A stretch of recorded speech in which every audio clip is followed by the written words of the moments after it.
Bay County for over 45 years. See Mid-South Lumber for all of your DIY projects, including windows, doors, siding, lumber, and millwork. Are you building a new home? Bring your contractor in to Mid-South Lumber and meet with a member of their sales team to discuss your framing, siding, windows, and doors. Mid-South Lumber, the biggest little lumber yard in Panama City. 717 West 11th. PLQ Port St. Joe, WGSX Haven. Powered by Panama City Toyota. ESPN Northwest Florida. Rise and shine, campers. It's a brand new day. What a lovely morning. Good morning, starshine. You seem happy this morning. Good morning, everybody. Thanks for coming in early. The Coach James Hale Show is live and local. Live from the J. Michael Studio.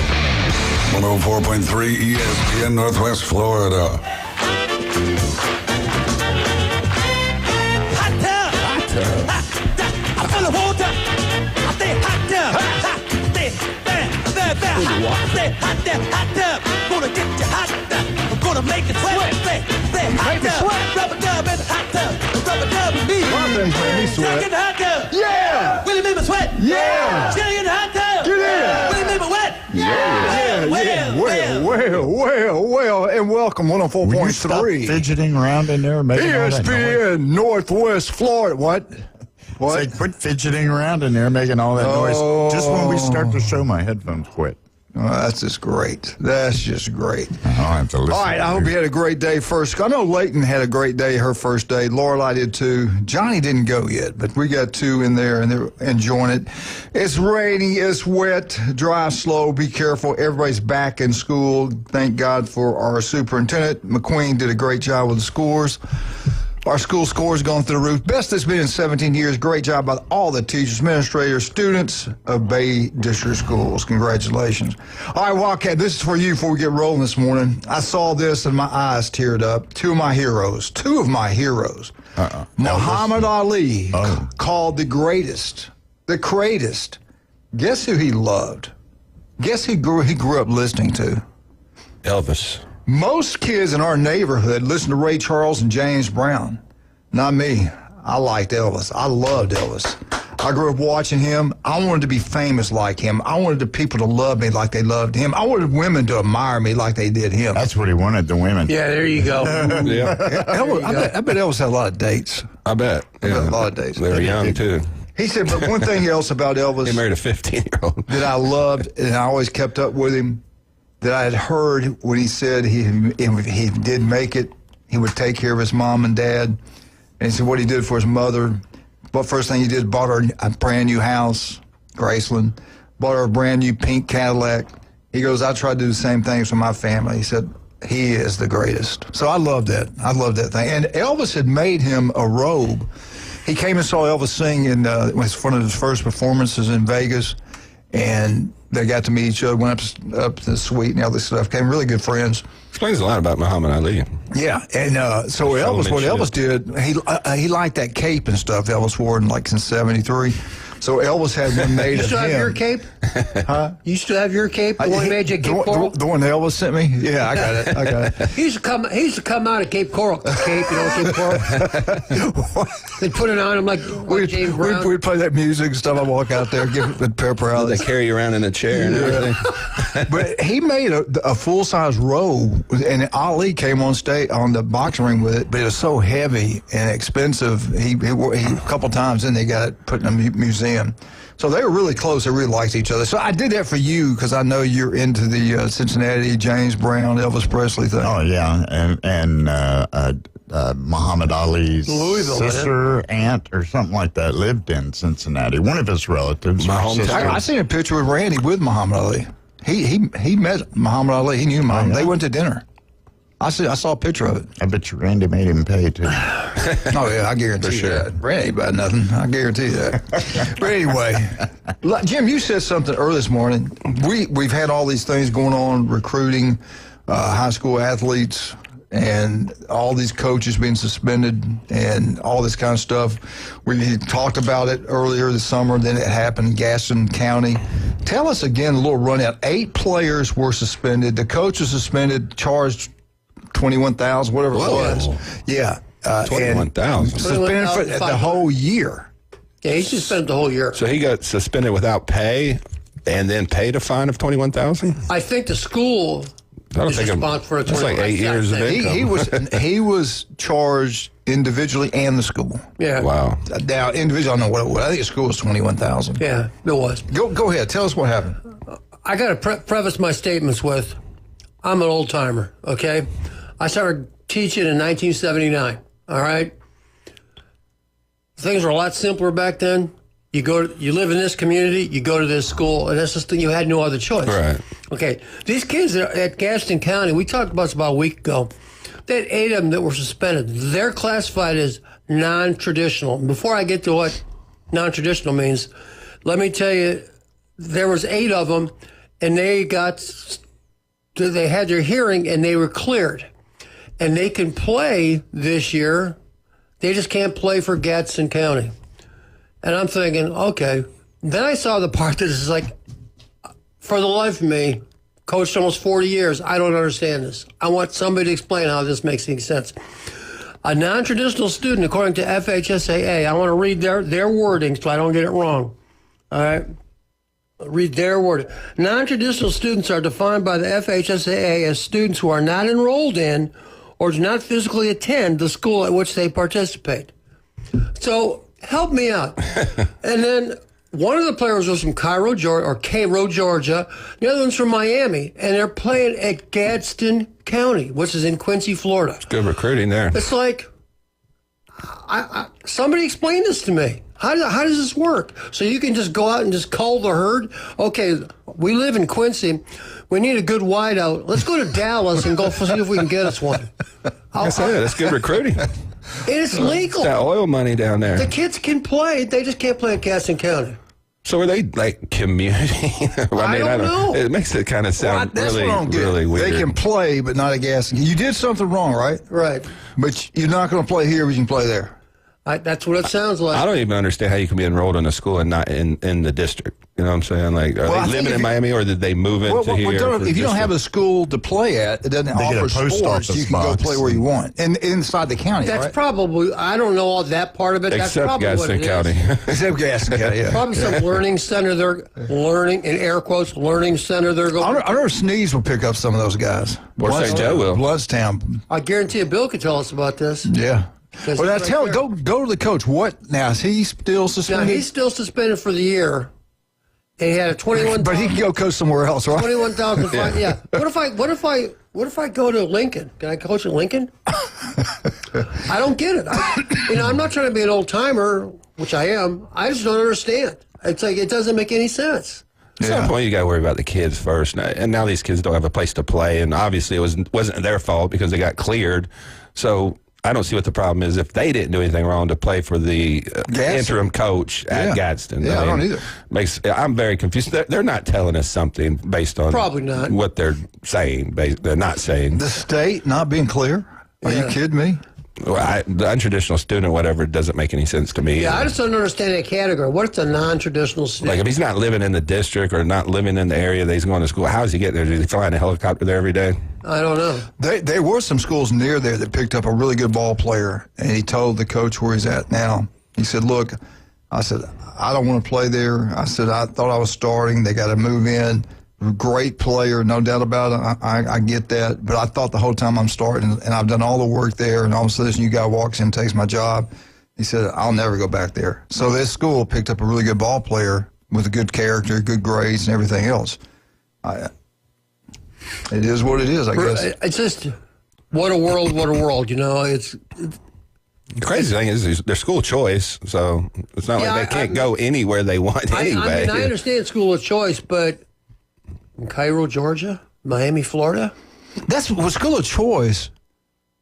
And if a kid shows up at your school and wants to come there, how could he even call a coach for recruiting? That's my point. Like, I thought recruiting allegations would be dead based on school choice. There was some paperwork that was done incorrectly, was outdated, whatever. Yeah. Okay, and like I think you just said, well, if the kids got cleared and they didn't do anything wrong, why can they not still play? What's changed about the situation? The head coach who, let's just say for sake of argument, let's say he's the one who did the paperwork incorrectly.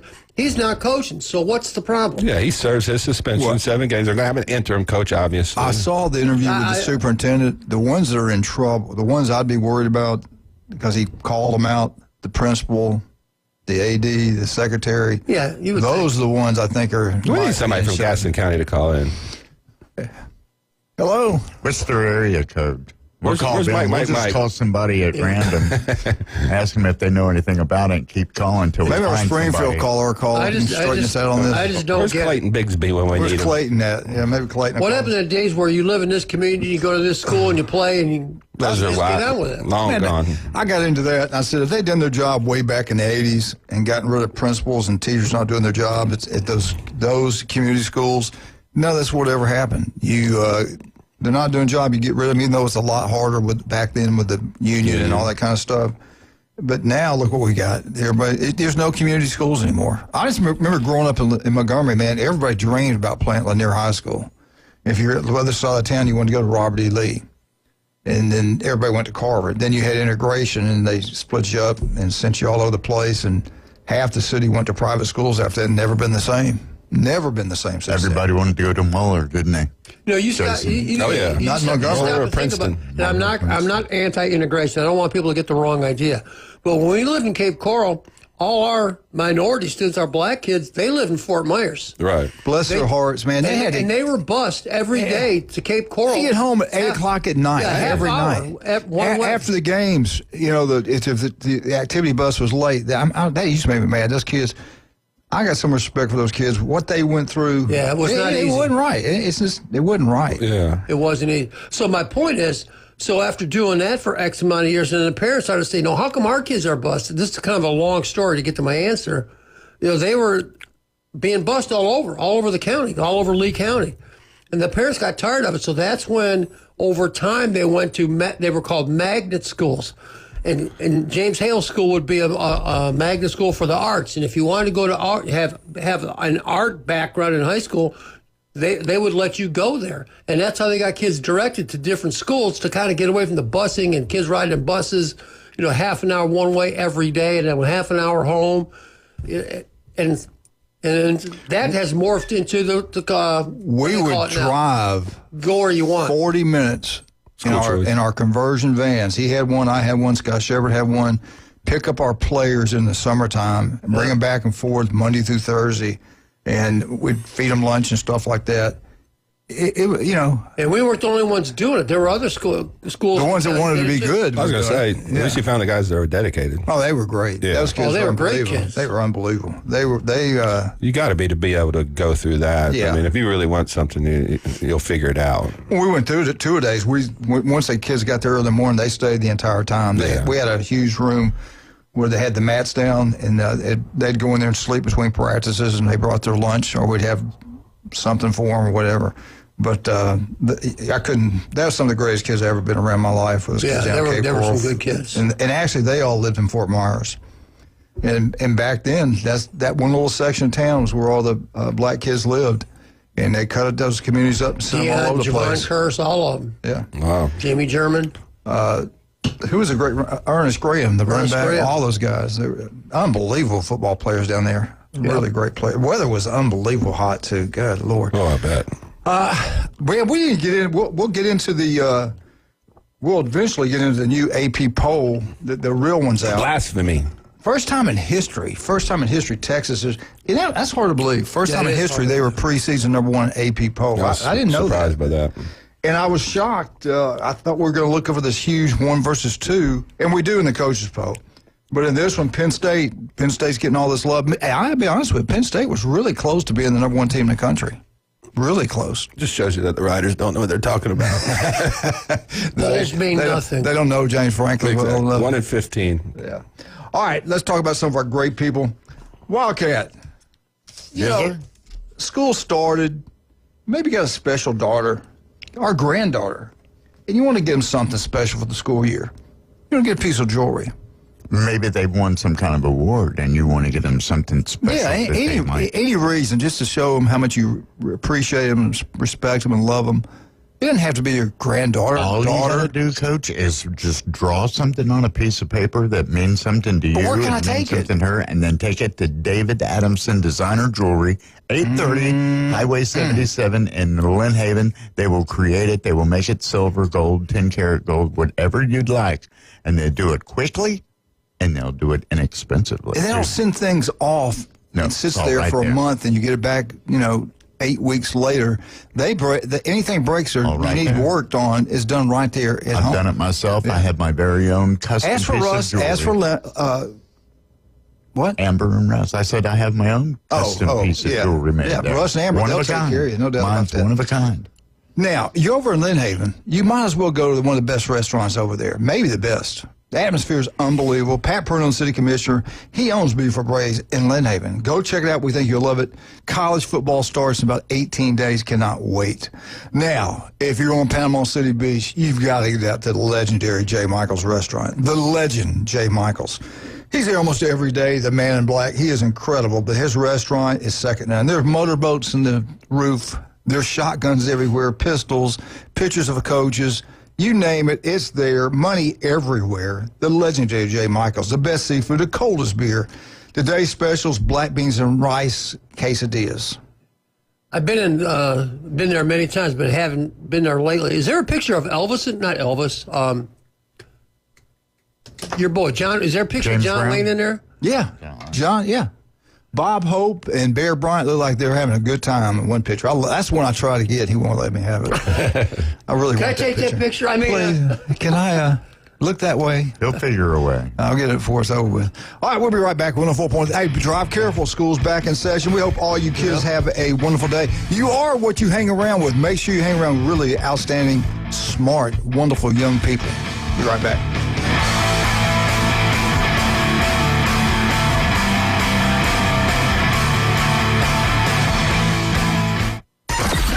Mornings on ESPN Northwest Florida just got unsportsmanlike.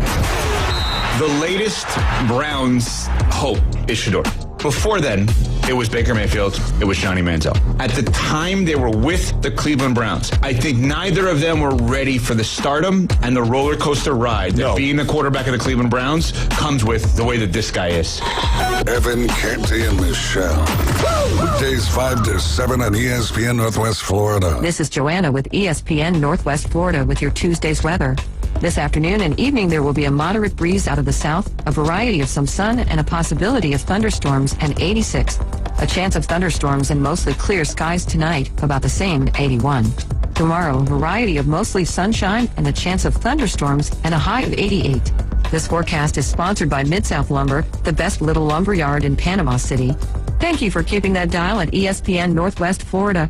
Rely on it. Are you hungry for authentic Mexican cuisine? Then come to El Rodeo Tequila Bar and Grill, where we serve up the freshest, most flavorful dishes on the beach. El Rodeo Tequila Bar and Grill, a great location, comfortable atmosphere, and happy hour from 3 to 7. Buy one, get one free, regular margaritas and 12-ounce house drafts. And you're going to love their lunch specials Monday through Friday from 11 to 3. Plus live music Wednesdays and Saturdays starting at 5:30. El Rodeo Tequila Bar and Grill, Thomas Drive across from the Navy base. And 10908 Front Beach Road. Reliable Copy Products is proud to be the exclusive dealer in Northwest Florida for Kyocera office equipment. Reliable Copy Products has been committed to providing professional, personalized service for the last 35 years. They understand that the right equipment does not always fall within today's budget requirements, so they offer several options for the equipment you need today for the growth you expect tomorrow. Call James Smothers at 784-6601. 784-6601. Reliable Copy Products on Harrison Avenue, just north of Bay High School.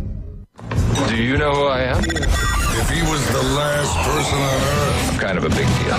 mankind would still have a chance. We may have to repopulate the Earth. Now back to the Coach James Hale Show. I'm very important. Live from the J. Michael Studio on 104.3 ESPN Northwest Florida. And welcome back to 104.3 ESPN Northwest Florida. I wish you wouldn't screw things up. I miss Elvis. I miss James Brown. We done gone through this. I know it's not your fault. Pay that man his money. Pay the studio, BMI, AM, whatever they are. Take it out of your paycheck.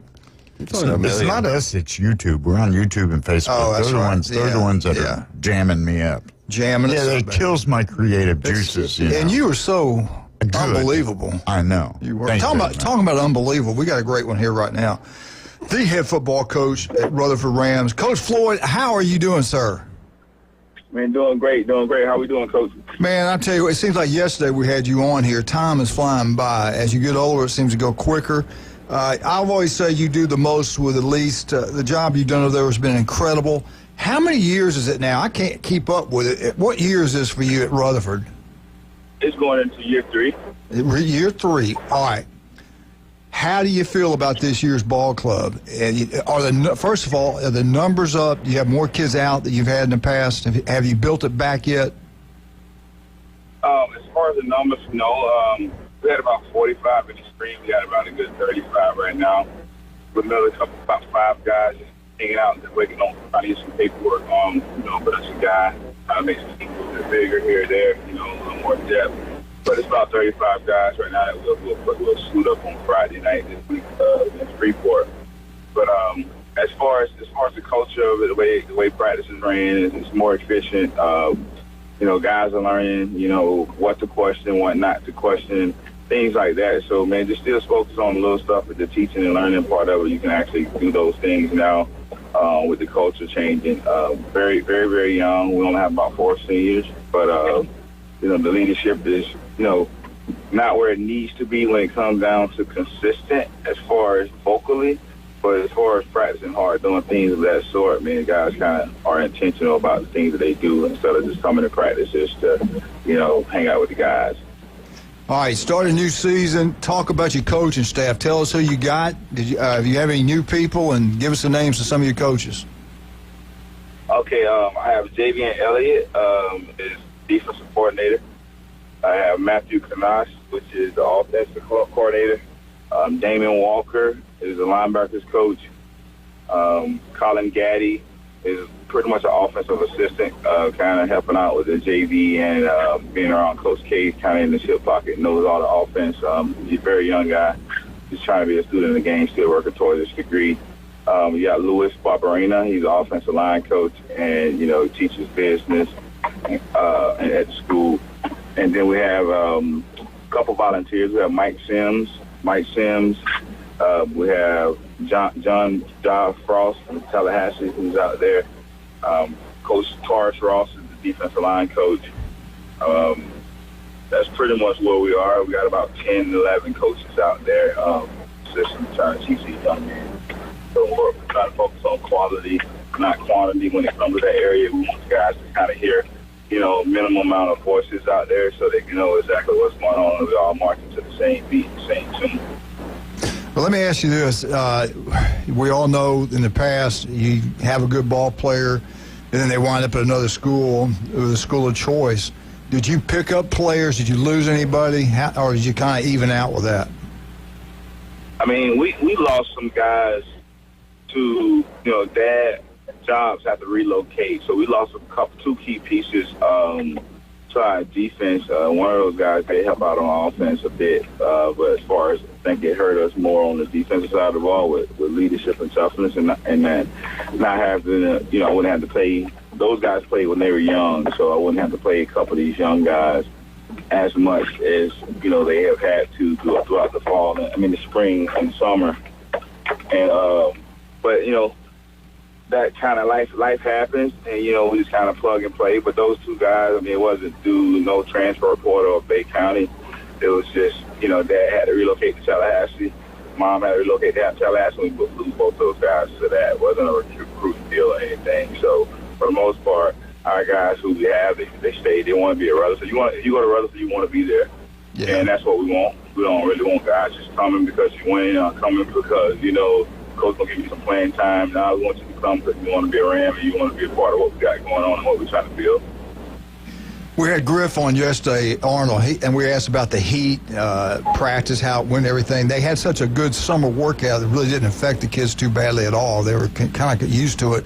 I asked you the same question. How did the summer workouts go Did you have great numbers during the summer? Were they prepared for this heat and humidity, and how have they done in the fall camp? We had a really good summer. I felt like we really needed that youth, that young group needed that summer to really be able to at least be able to compete because they're very young. But we have some young playmakers that make some plays and win some ball games, help us win some ball games. But the summer really, it was hot outside, but we broke it down into 2 phases. It was more of feeding agility the first phase, teach them how to run with maybe one or two conditioning periods through phase 1, but then through phase 2, we ended up splitting the summer up into more conditioning, trying to build towards the season, endurance and things like that to get them legs going, getting the muscles strengthened through the second part of the summer.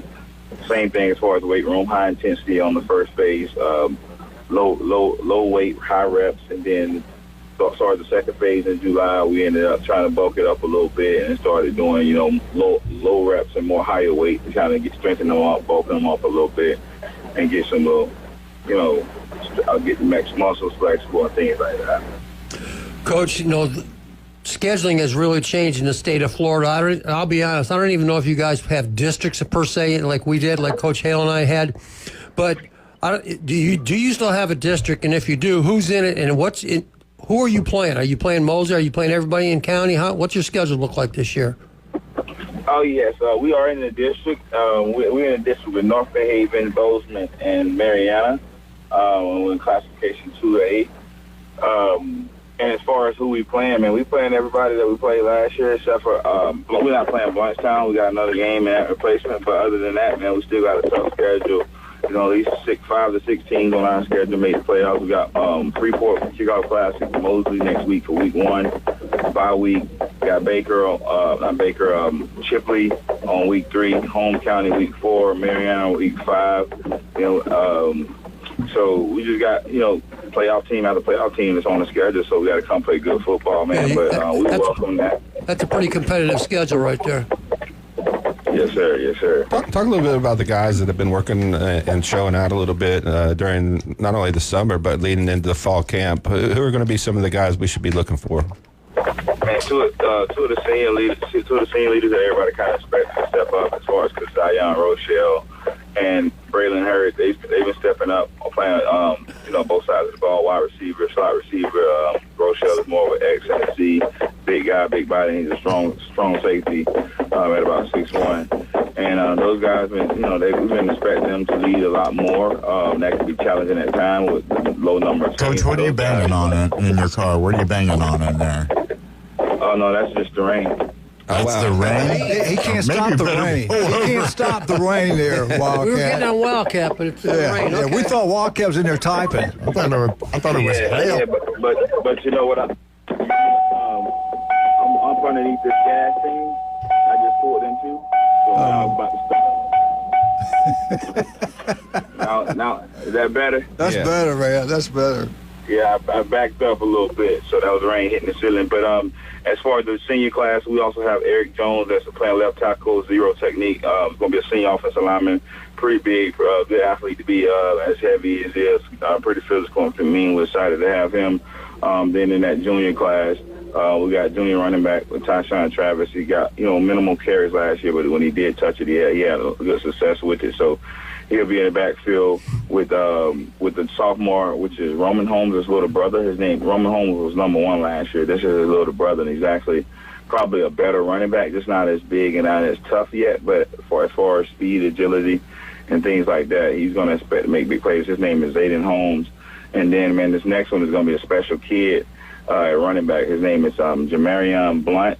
He's a freshman. He's already about 5'10", about 160, 170. Good speed, very, very smart kid. He's going to be able to help us at the quarterback position. We got Jalil Reed. Last year he was around 167, 171. This year he's bulked up a little bit to 187. Learning everything Coach K's teaching him, questioning things, checking out on things, and helping us run the offense smoothly. So I'm really excited about the offensive side as far as those playmakers that we have.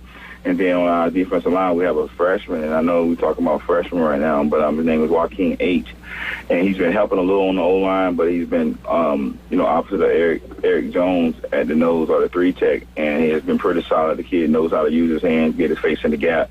All the technical stuff that you don't expect those freshmen to know, he knows. And then as far as the size, it's natural, and then the strength will continue to come.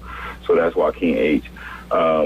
And we just got several other young guys that may have to make a play, and we feel like we trust them to play. But as far as impact guys right away, those are some of the names that I feel like are really going to help us and do some stuff, and you guys will hear them week in and week out.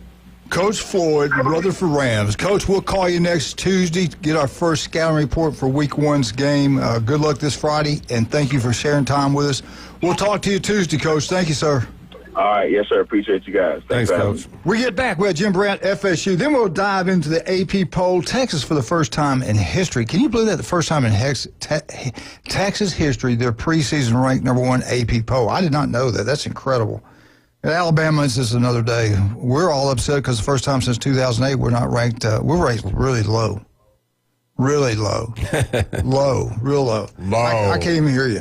All right. You know what? We don't care how high it is, how low it is, how hot it is, how cold it is. We got Stevenson Air Conditioning right here in 104.3 ESPN Northwest Florida. Jason Kovaleski, business and house, same thing. Stevenson Air Conditioning. My house, Stevenson Air Conditioning. It's so should be your house.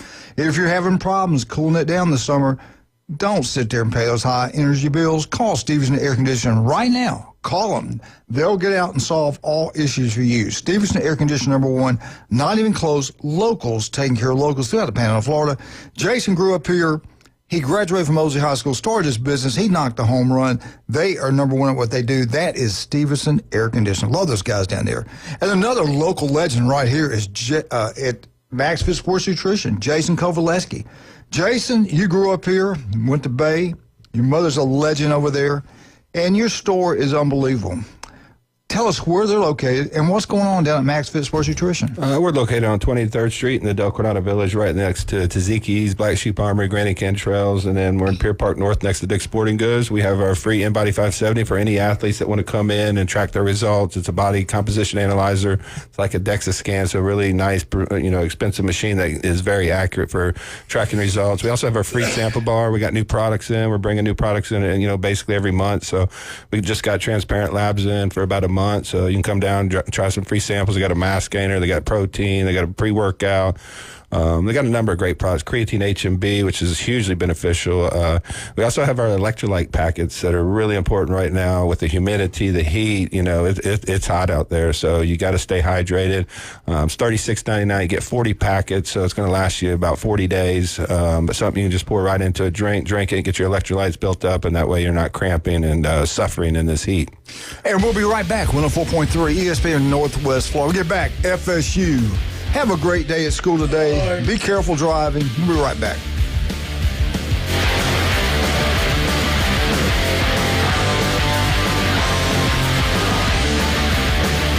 ESPN Northwest Florida. It's the Coach James Hale Show.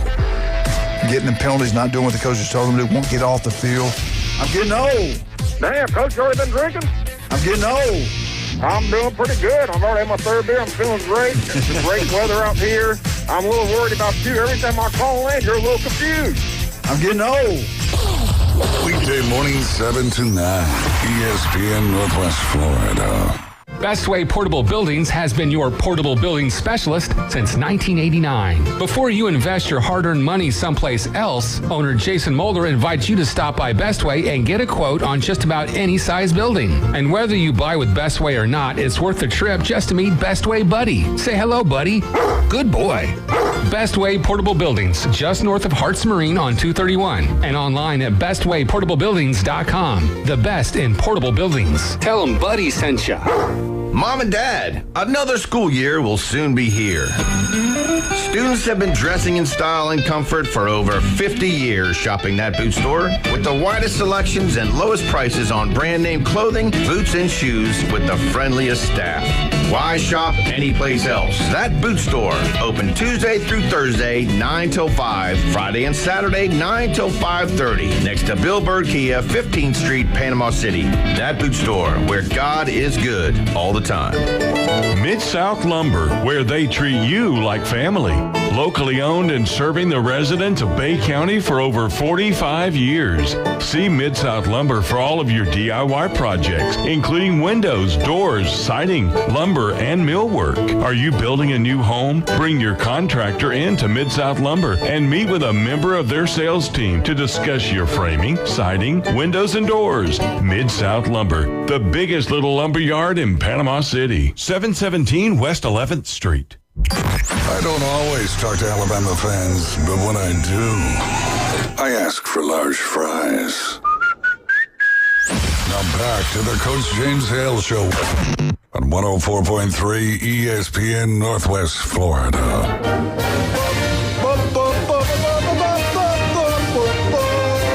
Florida State, Florida State, Florida State. Woo! FSU Update is brought to you by Newbies. Get out there and have a great time. 4 great locations. The mothership is a legendary, over 50 years in business. Unbelievable. They're incredible. Nobody stays in business like that unless you're outstanding, and they are. Charlotte's always been outstanding. She got the best bands in the Southeast every Friday and Saturday night for your entertainment. Get out to Newbies, too. Watch all these college football games get ready to be played. You can get there and stay all day, all night, and then head on down to the mothership, have a great time. Now, if you're over in town, we got a place for you. The Blue Building in St. Andrews. Go check it out. We think you'll love it. TVs, great atmosphere, great drinks, great times at all 4 of Miss Newbies. All right, Jim, what do you got? Thank you, John. Thank you, Charlotte. All right, John, what do you got? All right, before I get into today's topic, I want to go back and make it real clear for the mayor, Greg Brudnicki, real clear. Mr. Mayor, you thought it was a dumb idea that Jimbo Fisher might come back to be the coach of Florida State. I said clearly that I didn't think it was going to happen. So I'm just I'm being the devil's advocate. I'm just throwing stuff out there. Yeah, although it would make a lot of financial sense. Seriously, it would. I had to explain that to somebody yesterday because they were like, that was stupid what he said. I said, what do you mean? Jimbo Fisher, we would never take him back. I said, he didn't say that. If you go back and listen, he did not say that. He said, that's right. He asked a question, made a statement. He didn't say that Florida State wanted him back. He asked about would they take him back. Well, yeah, no, we're not taking him back. So anyway, it was a good, but when you get people talking about it, that's something good. You did good. All right. So that's that. And yesterday I saw another one that made me think. Somebody posted, now keep the hopes up because, 2 years ago, Arizona State and Indiana only won 3 games, and then they both turned things around and made the playoffs this past year, which is true. And I'm gonna use Indiana as an example because it was an extreme example. I'm gonna tell you why I don't think that could happen or will happen at Florida State. Indiana, for those who don't know, is a powder puff in football. Traditionally, they're terrible. They're great in basketball, but football not so much. So they hired a new coach, Kurt Signetti, who was the coach at James Madison in Harrisonburg, Virginia. Beautiful, beautiful area. He's the head coach at James Madison. A very strong program in 1AA. That's what I still call it. I don't know what it's called, but that's what I call it. The next step down. He had 13 of his players come with him and go to Indiana. All right, 13 players. Now, the difference is, when you talk about the transfer portal, because people say, well, yeah, Florida State tried the transfer portal, but it didn't work out so well. Obviously, it didn't. But I think here's the difference, and this is why I don't think that example would apply to Florida State, because you had a coach bring 13 of his players. So when they all got there, they already knew one another. He knew who he could trust. He knew who the players were. And of those 13 players, 4 of them were all Big Ten first team. I mean, he had some real players at James Madison. Yeah. They were really good. So I don't think that scenario will play out at Florida State because, number one, Norvell didn't bring 13 of his players from Houston. Right. He's getting them from all over the place. Can the transfer model work? I don't think not like in Indiana, because that was immediate. Because, I mean, the minute they got there, I mean, they were just kicking butt and taking names like they've never done before, ever. So it's a little bit apples and oranges, because not 13 players from one team, really successful team, going to the same school with their head coach. So I don't know that really would apply. The biggest difference is when you bring 13 guys and guys you've already coached, you know their character, and you're bringing a culture with you. Instead of where Florida State, you're trying to build a culture when you got individual pieces that are coming from everywhere. Not every situation's the same. They're not been in the same program. So now you're trying to fit all these guys into your culture, and it didn't work very well. And I think the other thing too, I think this is a big part of it from coaching for so long. Expectations are a big part of it too. When you go to Indiana from James Madison, expectation, there's nobody had eyeballs on you for like half the season. You're playing nobodies and you're winning. So there was no pressure on those James Madison players to go to Indiana outside of their own pressure they put on themselves to, hey man, you guys got to win 10 games this year. But that does exist at Florida State. Oh, absolutely. Because, hey, 2 years ago you were 13-1. Then you fell off the ocean or fell into the ocean and won 2 games. So I think there's a lot more internal pressure out of playing that transfer into Florida State than there ever would be at Indiana. Heck, you win 5 games at Indiana, they're going to have parades for you. I mean, and they had a great season. They made it to the playoffs. So yeah. What else could you expect from Indiana football? Right. I mean, you're from up north. Indiana is not a football school. Yeah, they're definitely not a Give him credit for what he did. I mean, plus, these guys were upperclassmen. They knew each other. They wanted one shot at this thing, and they played well. And they had an easy schedule, too. Let's be honest. They missed some teams in the Big Ten that normally they would have been underdogs against. And I want to talk about one of their players. I was going to talk about him the other day, but we got off topic. There's a guy from Florida High. He was at Florida High 2 years ago. His name's Micah Danzy. All right? He was a running back at Florida High. That didn't really grab my attention. What did grab my attention was they said that he ran 24 miles an hour. Now, I used to coach track, okay? I'm used to timing people. Right. I don't know how fast 24 miles an hour is. So I asked my phone, how fast, if you're running 24 miles an hour, how does that translate to a 40 time? It's like 4.3 or 4.4, all right? Which a lot of guys can do. Then I saw what he did in track. This Danzy kid, who's now a wide receiver at Florida State, ran the fastest time in the nation last year as a track guy, 44.2 or something like this in the 400 meters. I'm going, that's one time around. 44.2? Low 44s, 44.2, 44.3, something like that. It's like, it was the fastest time in the nation as a freshman. I'm going like, wow, that got my attention. Yeah. So he's a receiver now. So he's kind of learning the ropes of how to be a receiver. But remember the name, Danzy, D-A-N-Z-Y, because he's got the real juice as far as somebody who can run. And they got a quarterback that fits in with Gus Malzahn's offense. Right. I heard good things about him through the fall camp. I'm looking forward, man, to week 1. This is going to be a great week 1.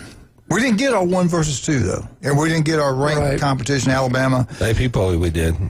Yeah. We'll just Coaches poll we did. Coaches poll we did. AP we did. The people that know what they're doing. Yeah. Well, we did get the Alabama FSU 1 versus 4 or whatever it was back in Atlanta. It was hyped up big time. And this year it's not being hyped up as much really nationally, but it's still a huge game in the South. Florida State, Alabama. Maybe it's reversed this year. Maybe FSU pulls the huge upset and beats Alabama. Wouldn't be a huge upset to me because I don't know what to expect. I don't think we know what to expect from any of these teams because of the transfer portal. You got new players how they're going to fit in. You got new quarterbacks at places like Ohio State. I mean, Georgia's breaking in into somewhat of a new quarterback. Texas. What are we going to get from Manning? We've heard the hype. Now it's time to put it on the field. So there's a lot of questions. I think there's a lot of teams that can win it this year. If you're in the top 10, 15 right now, I'd feel really good about my team. Remember, it's a long season. Yeah. I just think Gus Malzahn at Florida State, with that type of offense he's going to run, it came at a perfect time. They were pathetic last year. Yeah, they were very bad. I don't know how good they are up front of the offense line. I really don't. But that offense, but you can't really cut like you used to in the old days. So that's going to be kind of difficult. You're reading my mind. If they run any kind of option scheme at all, that means there are certain people you're just not going to block. And for Florida State, that's probably a good thing. Yeah. The less people you have to account for, probably the better. Yeah. But I'm like you. Unless they do it, they sell out and do it all the time, like Georgia Tech used to do with Paul Johnson, where they were running the wishbone. That's essentially what it was. I don't know. Yeah, well, I don't see them doing it. His deal, though, he's got a little wing tee in it. He's got a little bit of everything, Right. and it makes you crazy because you got to cover. And what he does a really good job with emotions. Oh yeah, he does. Motion sets, formation. He does a really good job with that. And one little play they've killed Alabama with. It almost seems like every single year he comes down the line, looks like he's going to pitch the ball or give it. He keeps it, and all of a sudden he stops and throws, and the receiver's by him. So I'm talking 10 yards behind everybody, easy touchdown. Nick Marshall at Auburn was really good at that. He was unbelievable. Yeah, he was. And Florida State, that's a tough offense to play. One good thing if you're Alabama, that the coordinator, Play for Gus, knows it inside out, should know how to prepare for it. And you would think they'd be prepared for that option. But you can be prepared for it until you play the guys that really run it right. It still comes down to Jimmy's and Joe's. Yeah, no doubt. All right, let's talk about some of our wonderful, outstanding people. We got two local legends around here. Dr. Ward, if you have any questions, if it does not look right, it doesn't feel right, skin cancer can be deadly. 5 minutes can save your life. All you got to do is call, make an appointment. If you're listening right now in Northwest Florida, there's an office near you. I'm talking everywhere throughout the Panhandle. That's Dr. Ward. Listen to him every Wednesday, 7:30 right here on ESPN Northwest Florida. And then the man, the myth, the legend, Dr. Chad Mitchell, one of the first surgeons to be trained in robotic surgery. People come from all around just to be operated on Chad Mitchell, the legend. This will be his 26 years on Bay County sidelines. You don't have to be a great athlete to go see Chad Mitchell. Call, make an appointment, and listen to Chad every Monday right here on ESPN Northwest Florida. We'll be right back. 104.3, how did the AP poll come out for you? I don't know. Give us a call. Let us know. 215-6290. Florida State not being ranked. Alabama ranked too low, too high. Ohio State, not a lot of respect for them defending national champs. Be right back.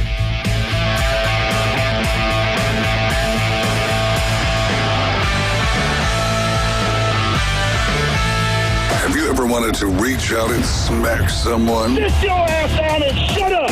Call or text the Afternoon Underdogs on 104.3 ESPN Northwest Florida with your rants, hot takes, picks, and takedowns. This is unacceptable at the University of Alabama! This should go 7 games. You've got to have a bad game at some point. The Red 70s studio line, 850-215-6290. ESPN Northwest Florida. Get in the game. This is Joanna with ESPN Northwest Florida with your Tuesday's weather. This afternoon and evening there will be a moderate breeze out of the south, a variety of some sun, and a possibility of thunderstorms, and 86. A chance of thunderstorms and mostly clear skies tonight, about the same, 81. Tomorrow, a variety of mostly sunshine and a chance of thunderstorms and a high of 88. This forecast is sponsored by Mid-South Lumber, the best little lumber yard in Panama City. Thank you for keeping that dial at ESPN Northwest Florida. Rely on it. When it comes to backyard dreams, trust the name that's been making waves for over 65 years. Cox Pools. Serving the entire Florida Panhandle, Cox Pools brings experience, innovation, and quality to every custom pool design. From luxurious spas to resort-style pools, no vision is too big. Make your backyard the place to be with Cox Pools. Cox Pools, 65 years strong and still making a splash. Visit coxpools.com or call 850-235-7957. With over 65 years of combined experience, Instant Replay Sports Cards is happy to help you take your collection to the next level. They carry all the new hobby boxes, signed memorabilia, and supplies. New and vintage cards and Pokemon. They sell and trade cards and are always looking to buy. They're an authorized source for Topps, Panini, Upper Deck, and Leaf cards. Instant Replay Sports Cards is open 7 days a week at 752 West 23rd Street, down from Academy Sports. It can always be reached at InstantReplaySportsCards.com. Now back to the Coach James Hale Show. I'm not prepared. I really am not prepared at all. I hope you won't judge me on one email I sent 10 years ago. My apartment smells of rich mahogany. Live from the J. Michael Studio. Now that's a spicy food demo! 104.3 ESPN Northwest Florida.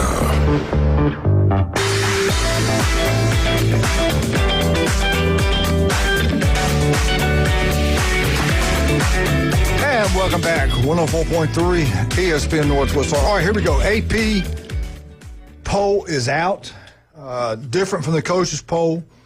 Number one, first time in history of Texas, the preseason number one team in the country is the Texas Longhorns, breaking in a brand new quarterback. Number two, total first place votes, I think, were 25 for Texas, 23 for Penn State. Penn State was knocking on the door to be the preseason number one team in the country. And no love, no respect for the defending national champs, Ohio State Buckeyes. They're also breaking in a new quarterback. Penn State is not. At number four, Dabo, with Ohio State had 11 first-place votes. Clemson had 4, and they're a fourth-ranked team. Dabo said this team could go 16-0. And number 5 is the Georgia Bulldogs with 1 first-place vote. Number 6, Notre Dame. Number 7, Oregon. And number 8 is the Alabama Crimson Tide. Number 9 is LSU. Coming at number 10 is Miami. Out of the top 10 teams in the country, they're all from the SEC, Big Ten, and you have an independent and 2 ACC schools. So 3 out of the top 10 are outside the Big Ten or the SEC. Number 11, Arizona State. Number 12, Illinois. Number 13, South Carolina. Number 14, Michigan. Number 15, the Florida Gators. Number 16, SMU. Number 17, Kansas State. Number 18, Oklahoma, a new quarterback, new offensive coordinator. Now, didn't their quarterback just get in a little bit of some kind of little scandal betting? Yeah, he was accused of betting on games. According to the report, it wasn't games he was playing in, but that's still a no-no in college football, so we'll see where that goes. In the old days, you don't play when you do this. No, I mean, there's been other guys suspended for the same thing. I mean, they tell you exactly, do not bet on football. I don't care what school it is. Is the NCAA looking into this right now? Are they aware of this? Yeah, from the report I saw, they are. This could change a lot for Oklahoma. Because if they find out he bet it on his own games, then we're talking some real punishment. But we'll see. We'll keep an eye on this one right here because that really could affect the SEC in Oklahoma because they're supposed to be pretty good. Sounds like Pete Rose deja vu. Yeah, sure does. Number 19, Texas A&M. Number 20, we just got through talking about them, Indiana. 21, the Ole Miss Rebels. 22, Iowa State. 23, Texas Tech. 24, Tennessee. And 25, Boise State. We got 10 teams from the SEC ranked in the AP poll. Jason, you've been high on Miami all summer. Yep. And I'm like, wait and see, because we always think they're going to be pretty good. Most of the experts are kind of going along with you. Looking at just the top 10, how would you change it? Who's overranked? Who's underranked? What do you think? No, I think everybody's ranked accordingly. I mean, I would have Ohio State ahead of Penn State just because we beat them, 15 times in the last 16 years or something insane. But, Penn State's ultra talented. The only reason I don't believe in them is because Franklin in big games is 1-15, and he hasn't beat Ohio State at Ohio State, so that game's at Ohio State. But we're nitpicking. I mean, these preseason polls are just fodder for what we want to talk about is entertainment. But until we get into, the meat of the schedule, that first week's going to tell us a lot about, Notre Dame and Miami. That's a huge game for me. That's one of the games outside of Ohio State that I'm looking at, not because necessarily I'm a fan of either team, but I think it's a great matchup. It's going to tell us a lot about Notre Dame. It's going to tell us a lot more about Miami. Florida State, what are they going to look like? Can they creep into the top 25 this year? They made a lot of changes. They brought in a lot of new coaches, and we'll see if that happens. But they beat Alabama, they'll jump in the top 25. For the most part, I personally think Alabama's better. I think they're a top 5 team this year, but they didn't earn the benefit of the doubt from the way they ended the year last year. So I have no problem with where any of these teams are in the preseason. If Ohio State was 10th, I still wouldn't have a problem with it. You're gonna find out. We're gonna play the game. So all this preseason stuff to me is not something I put a whole lot of energy into. Yeah, Jim, anything you see stands out? No, I'm kind of like Jason. I said this last year, and I'm going to say it again now. It's a long season. Oh, yeah. Okay? Let's just say Ohio State loses week 1 or Texas loses. Somebody's got to lose. That doesn't mean that either one of those teams is out. I mean, you still got a ton of season to go. Ohio State played 16 games last year. So did Notre Dame. So 1 or 2 losses isn't going to really change much. And I'm like you. I really don't think these polls mean a whole lot. It's just something for us to talk about. That's all it is. It's just a starting point, a talking point. Opinions. Yeah. That's really what it is. I mean, what do you think about this team? Well, I think they're better than that team, but Does it change anything? Not really. Well, here we go. CBS, here's what the experts said about this poll. Overrated teams, underrated teams. They brought about 5 of them. Oklahoma is overrated at number 18. I kind of agree with them. They got a new Especially if their quarterback's on gambling. Yeah, the quarterback might be not even playing this year. We don't know. We just heard this story about the quarterback supposed to be so great and his offensive coordinator. They're both together. They got all those good receivers back. They're supposed to be healthy. They should be better on defense.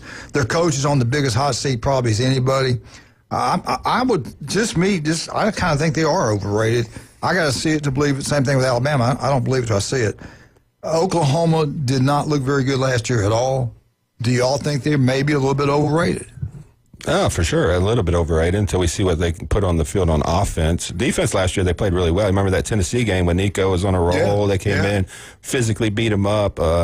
They look good on defense, so I understand the philosophy that they brought in offensive coordinator, they brought in Mateer, they get their receivers back, so this should be a more complete team, but I got to see it. I'm not sure I'm a big believer in Venables as a head coach. Yeah. All right, do you agree with CBS? They're overrated 18? Yes, for sure. All right, let's go to number 2. Underrated. I don't know why you could say they're underrated. They're ranked 4th in the country. Clemson, good quarterback, a great offensive coordinator, very good players, defense outstanding. They open the season up with LSU, top 10 matchup at home. We'll know everything we know after week 1. Are they underrated at number 4? How can you be underrated in your top 4? I don't know. Are they underrated? No, I don't think they're as high as top 4 to me. I mean, when you look at some of these rosters that have been built by Georgia, Ohio State, even the LSU national championship teams, some of the Alabama teams, I don't see that level of talent, 1 through 85. And you talked about it being a long season. One of the reasons Ohio State won the national championship last year was depth. Yeah. You got to stack guys. The offensive line was down 2 starters. They have, injuries on defense. They had injuries. And it's this long of a season, you're going to have some injury somewhere, and to me, depth is the most important thing. I don't look at their offense and see super explosive guys on the outside. I mean, maybe that's changed a little bit. I know they've hit the portal a little bit differently this year, but top 10 for sure. Top 5, I think that's a little gracious, and I'm not sure they're underrated. CBS is wrong. I think they're a little overrated. Remember now, their schedule's a little bit easier than some of these others, so we've got to keep that into account. But I'm looking at it from the perspective of when you get to the playoffs, do you have the ability to win it? And when we get into these matchups where you're playing top 10 teams, are they going to be favored? Are they going to be the better team? And the CBS have it right. Underrated Clemson. I would say they're right about where they should be. I don't go overrated or under. The best thing that Clemson has going for them is Dabo Swinney. Yeah, amen. Because he truly believes in what he says. He's a straight shooter. Great coach, great man. He's a good coach. He's done it. He's done it before. Yeah. When you have your head coach has won 2 national championships, beating Nick Saban in 4 years. You kind of believe what he says. I mean, this guy knows what he's talking about. Yep. So he said they can go 16-0. I think Dabo Swinney is the best thing that Clemson has going for him. If they win that week 1 game, all bets are off. I mean, that's a huge game for both programs. Brian Kelly's been saying this is his best team. This is national caliber. And then, we got Klubnik and them getting a lot of love by the AP polls, the coaches polls. All these great games. Oh, there's some great games. That's going to be a great game. And and people that say that not every game matters, these games matter for positioning, for, getting a bye. Sure. Let's go to number 3. Overrated. Ole Miss at number 21. Overrated? Yeah. Underrated to me. Underrated to me. You think you're about right? Yeah, I would say more underrated. I think they should be higher than that. I do too. They got a new quarterback. I get that. The schedule, they're at Georgia. LSU, I think they got at home. I think Ole Miss is going to be pretty good. I think they're going to be ranked. With the uncertainty of Lagway, I would have them out of Florida even with Florida's schedule. Yeah, you got to put that in account. All right, number 4, underrated. Texas Tech, 23. They got a billionaire. Look at every sporting team they have has gotten better because of the NIL. Is Texas Tech underrated? At what? At number 23. I was going to say overrated, but that's about right. I mean, being in the Big 12. CBS says underrated. I'd have them overrated, if anything, but I think that's about right. I mean, the Big 12's terrible, so they're going to have a chance to win the Big 12. Yeah. Over or under? They're probably a little underrated. They'll probably do better than what we think, just for what you said. They're spending a lot of money. They're always competitive. Just now it's time to win some I games. think they'll finish lower than 23. I think they're underrated. All right, number 5, overrated. Indiana, number 20 in the country. You're talking about a playoff team. They've only been preseason polled 3 times in the history of the school. Are they overrated? We got to go quick. Are they overrated? I think they're about right. About right? Yeah, about right. Right where they should be. I think they're about right, too. Is that okay, Wildcat? About right? All right. Thank you, sir. I tell you what, if you're looking for a new roof, there's only going one place to look. That's TK Vandy Roofing and General Contracting.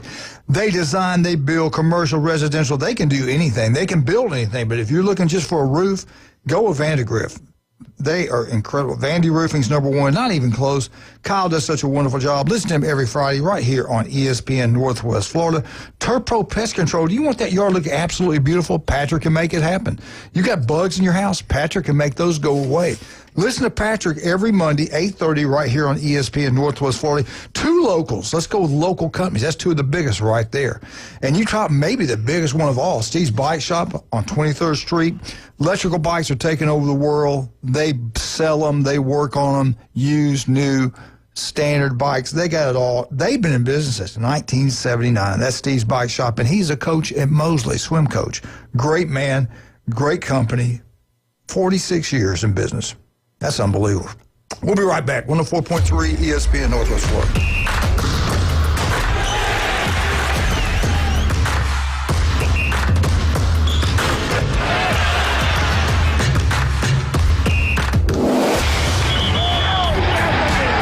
Keep the game going with ESPN Northwest Florida. Just because you get out of the car doesn't mean the Sports Talk and Live play-by-play have to end. Just say, hey, Alexa, open ESPN Northwest Florida. From Michigan Avenue to the man cave, from the car to the kitchen, we've got you covered. Keep the game going. Hey, Alexa, open ESPN Northwest Florida. This is Joanna with ESPN Northwest Florida with your Tuesday's weather. This afternoon and evening, there will be a moderate breeze out of the south, a variety of some sun, and a possibility of thunderstorms, and 86. A chance of thunderstorms and mostly clear skies tonight, about the same, 81. Tomorrow, a variety of mostly sunshine and a chance of thunderstorms and a high of 88. This forecast is sponsored by Mid-South Lumber, the best little lumber yard in Panama City. Thank you for keeping that dial at ESPN Northwest Florida. Rely on it. WGSX Lynn Haven, WVLQ Port St. John. Powered by Panama City Toyota, ESPN Northwest Florida. Take your next adventure at an award-winning Kia from Bill Bird Kia. Discover the new Kia. We invite you to stop by Bill Bird Kia and test drive the new 2025 Kia. You'll get the perfect balance of comfort, safety, and technology. The 2025 Kia SUV family has movement that inspires. Drive away today in a new 2025 Kia Soul, Seltos, Sportage, Sorento, or Telluride. Fuel the thrill and command the road in the luxury of a 2025 Kia K5 sedan from Bill Bird Kia. Performance, power, and design built for you. Spark inspiration in the all-electric 2025 EV9. It's a modern masterpiece, fast charging, rugged, and roomy. Bill Bird Kia is the original home for the 20-year, 200,000-mile warranty. Stop by 2435 East 15th Street, Panama City, or anytime at BillBirdKia.PanamaCity.com. We'll treat you like family and give you the peace of mind you can trust. Your local community dealer is Bill Bird Kia. The Coach James Hale Show is live and local from the J. Michael Studio. Boss, I got good news and bad news. Whoa, what's the bad news? Your hat's on fire. ESPN Northwest Florida.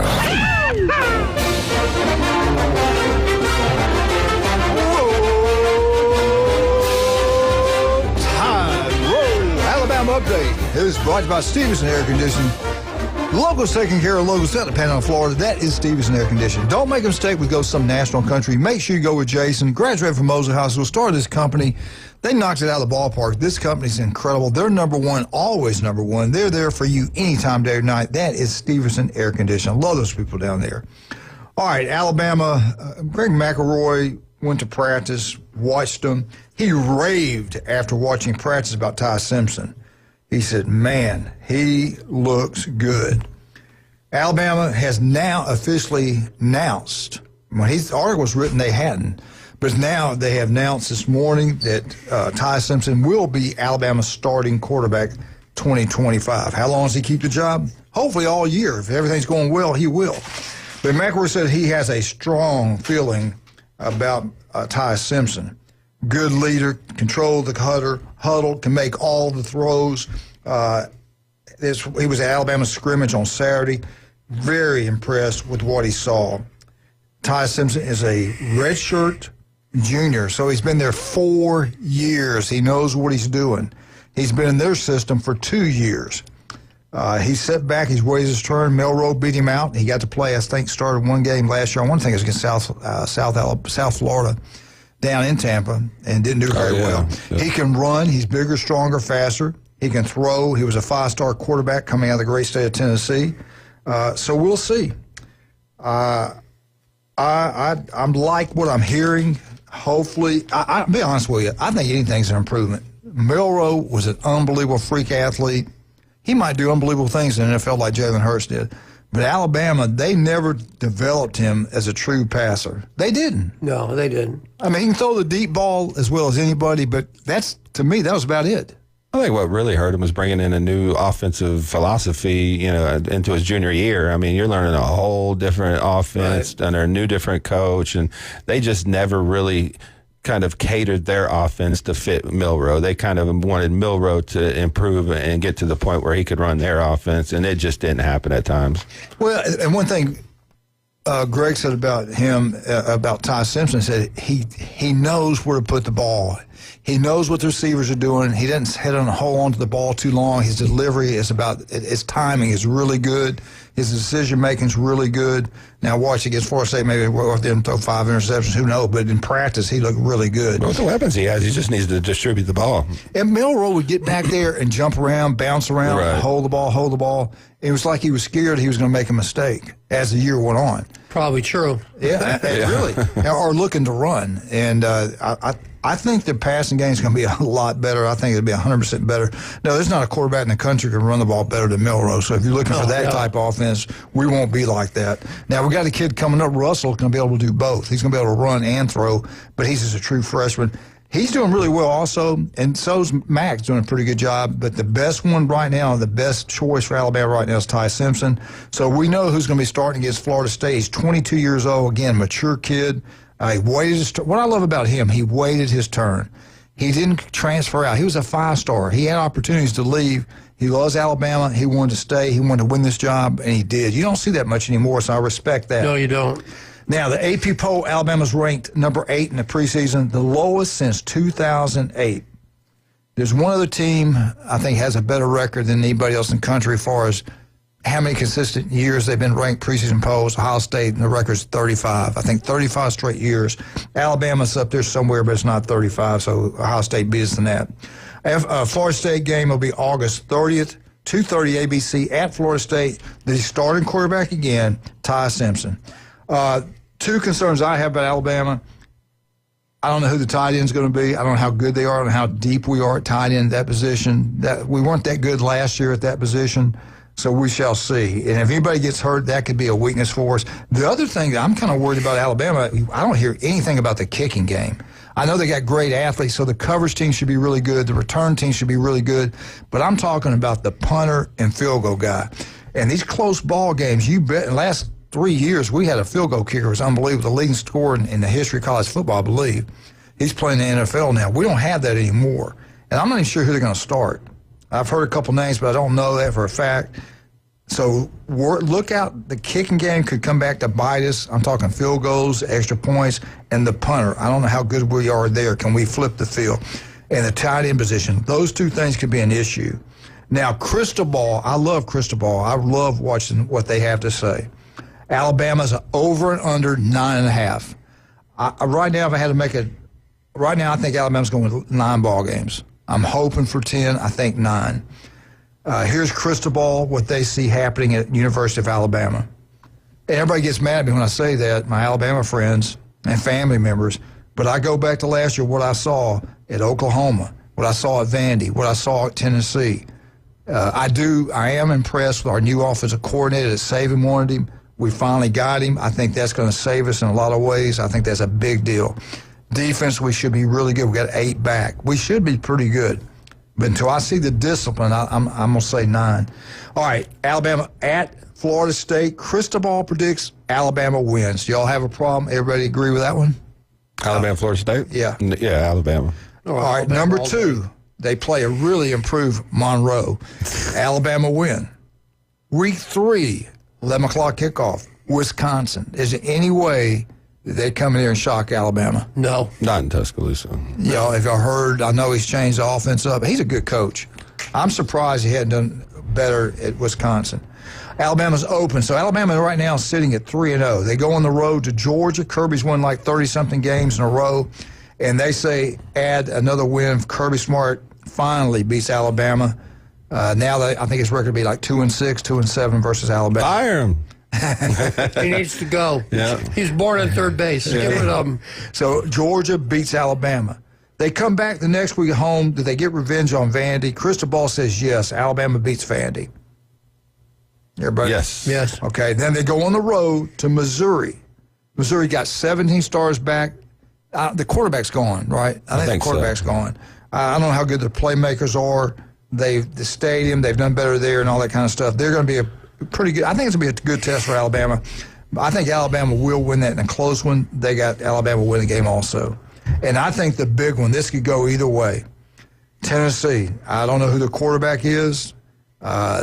They've lost some good players. How they respond to being embarrassed last year in the playoffs, what kind of year they have, we don't know. This is a mystery team to me. But they beat us last year. Usually this game goes in streaks. They got Alabama. Where's it being played? In Tuscaloosa. Is there a bye after the Missouri game? No. So that's a little trap game to me. I would be more worried about Missouri because you have that revenge game against Pavia and Vanderbilt.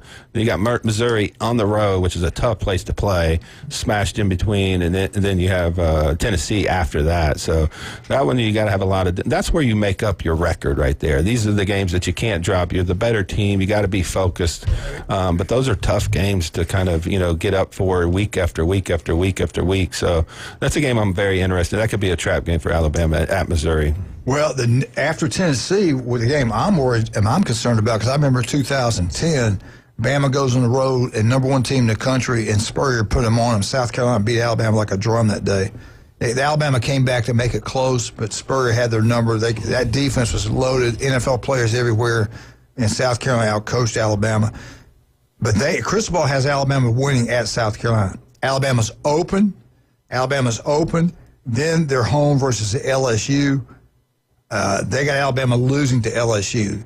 Brian Kelly has said it's the best locker room roster he's had. The quarterback, if he's healthy, can be outstanding. They could do this. Could be the year. If LSU wins week 1, watch out for them. But we shall see. Then they got Oklahoma at home the next week. Oklahoma's came into that Tuscaloosa way back and beat Alabama before there. So I don't know. They got Alabama winning that game. Then week 13, a really good Eastern Illinois. Alabama will beat them. Then they go on the road to play Auburn. And guess what? Cristobal has them losing to Auburn. They got Bama going 9-3. I got Bama going 9-3. The games I'm most concerned with, Georgia. I'm concerned with Tennessee, South Carolina, LSU, Oklahoma. And if Auburn's ranked and Alabama's not going to win. We got a caller? Let's take this We call. got Paul. Good morning. Hey, good morning. Can you hear me? Yeah. Yes. Hey, so I was thinking about the kicking game when you were talking about it. Yes, sir. So I went on here to ourlads.com. It does the projected depth charts. Okay. And the punter is this guy named Blake Dowd. He's a transfer. He's a senior. And his transfer school is Colorado School of Mines. I got my master's from there. Yeah. Yeah. So that's our punter. He's from the School of Mines. I have no Did they have statistics on him, his stats? No, it's not that. It's not that, high tech, but it does. Well, it might. No, it doesn't even have a bio for the guy. Wow. It just says, it says he's 6 foot 205 from Colorado, and he went to college at Colorado School of Mines. He's a redshirt senior transfer. Wow. See, Saban would go to Australia, right, Europe, somewhere to get a great punter. That might come in handy if he wants to fake somebody out, on an offside kick. Why do you go to Kentucky to get a punter? Yeah, we don't go to Kentucky anything. Hey, Jim, I'm going to turn your mic off. What do you know about the field goal kicker? The kicker is this guy named Connor Talty, number 31, redshirt sophomore. It says he's kicked 4 extra points over the last 2 years at Alabama, I guess in backup role. He's 4 for 4 on extra points, never attempted a field goal. He's perfect. Yeah. So. Yeah. Is he a mime? Yeah, what's the problem? He's had missed. No, this guy's from Chicago, Illinois. Okay, so he's probably pretty tough. He's probably pretty slick. Hey, let me ask you this. What do you think? They got him going 9-3. I got him going 9-3. I'm hoping for a 10-2. And you know what? But I'm hearing all this talk that they're really good. I'm hearing good things from out there. People that I kind of trust. They said no, they're really good this year. So what's your take on Alabama? I think the offensive line is loaded. I think wide receiver group is loaded. I think the defense overall is very good. We'll see about the running backs. The past 3 to 4 years are very underwhelming. Yeah. Well, last year they never were used. I know. I mean, hell, I've never seen anything like it. We'll see how good they are when they play for Michigan this year. Yeah, well, he left because they'll run the them. ball. They'll run them into the ground. Yeah. I'm like you. I think we can go 10-2. We'll see. We'll see how Ty Simpson how he does. I mean, the first game will be a good test. Doak Campbell, it's renovated. I think, what percentage of Bama fans do you think are going to be in there? I think about 35 to 40. I think I think Alabama's going to have a lot of people there. No, there's a lot of hype for Florida State. Florida State fans are, but I would say 25% maybe. I think more. I think they're going to sell their tickets and make that money. Mm. Hey, I was there. The only game I've ever been to at Florida State, I went to Florida State Clemson a couple of years ago because I just wanted to see what the stadium was like. And it was the night Alabama was playing Tennessee, and Tennessee beat Alabama in a real high-scoring game. Yeah, I remember that. But anyway, there was people in the stadium looking at their phone, FSU people keeping up, especially students, looking at seeing what the Alabama score was. I mean, I think there's a lot of even a lot of the students at FSU, I think, are Bama fans, honestly. I just think Florida State fans are starving for anything, positive. And being the first game in the new renovated stadium, I don't think they're going to sell their tickets as much. Remember, Neil and North, be careful what you wish for, I'll be there, and I'm an Alabama fan. Yeah. No, I agree. There's a lot of Alabama fans in the area that are going to make the drive for sure. I want you, when you get to our age, well, not me and Jim's age, when you go to those games, you're so tired afterwards, and you got to drive and all that stuff, fighting the traffic, and you're going to miss. I've gone to big Alabama games when there are other big games on, and you miss part of those games. I go to Bryant Conference Center, and I watch the first, the 11 o'clock, usually a big game on Fox will be on, a Big Ten game.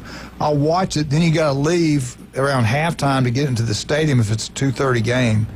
And so you miss that. And then you miss the late game, sometimes you miss the whole late game if I'm driving back to Birmingham. So I don't know, as you get older, it's just so much easier to watch it in your house. But it's nothing like being there. I'm all ready to. So this will be the only game I go to for the year. I used to go to a game or two a year in my 20s. Now I'm getting them up for 30s. And last year, I didn't even go to a game. I'd almost assume go to a basketball game. It's so much easier and cheaper, and you're in and out. When 100,000 people leave at the same time and they're all going on the same road, half of them are drunk. I mean, we're going to quit selling booze in the beginning of the third quarter, end of the third quarter. Oh, that's great. Right. Yeah, good. So they're passed out of the Hey, another thing is during the games, I like to text my friends and family and all, and I usually get in the stadiums and you can't get any service, and it's like you can't find anybody. I know. Oh man. Hey, who is this? This is Paul. Hey, Paul, call back, man. I love that. Yeah, I'll talk to you soon. Y'all have a great morning. Now you know about the kickers and punters. Yeah. You know what? I'm getting educated every day. Thank you for that. I appreciate you doing that. Really do. Thank you for calling. All right, let's take a quick break. We'll be right back with the Auburn Update. 104.3 ESPN Northwest Florida. Quit giving me that mean look. It's like Layton's mean look she used to give me. You deserve it.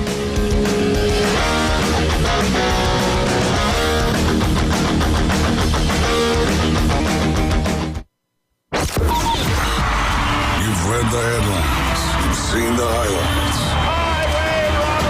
But how about the unfiltered truth? Steroid era, you can like it, love it, hate it, whatever. It saved baseball. Since 2017, 104.3 ESPN Northwest Florida has been the undisputed leader for sports coverage on the Panhandle.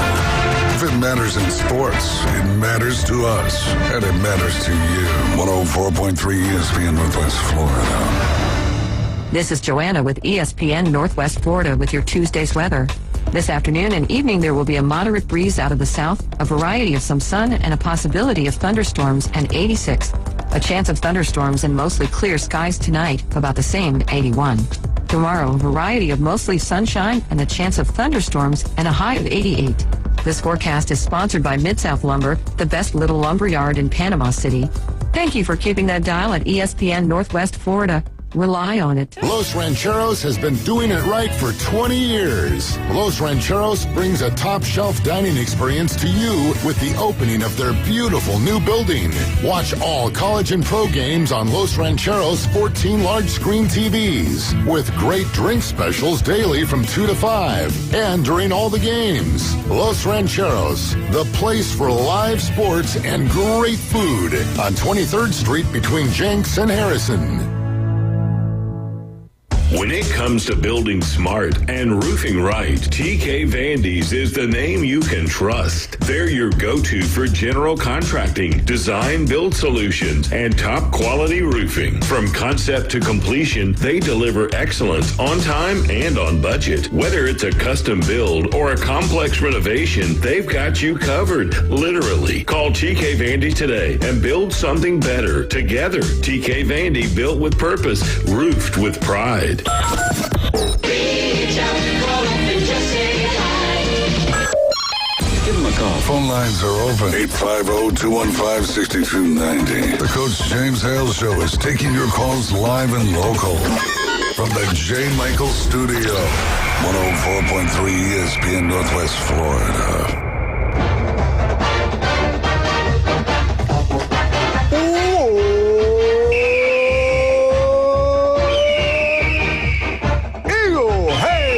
Kenny, Jane, Jenna, all you Auburn Tigers, Craig Seegers, Elizabeth, Steve, all them Tigers out there. I think you're gonna have a good year. I really do. Auburn, everybody's getting on Hugh Freeze. Oh, get out to Beefro Braised in Lynn Haven. You want a great meal today? It's Beefro Braised, and the key word here is Lynn Haven. Pat Perno, city commissioner over there, does a great job, and his restaurant is incredible. Go have a great time watching all the games. And all you Mosley fans, you get out to Beefro Braised in Haven before the game and after the game.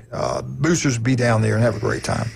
Auburn head football coach Hugh Freeze is pushing Auburn 2026 recruiting class back up in the top 25. So all you fans are going freaking out about Auburn's recruiting is getting better and better and better. Daily, it's getting better.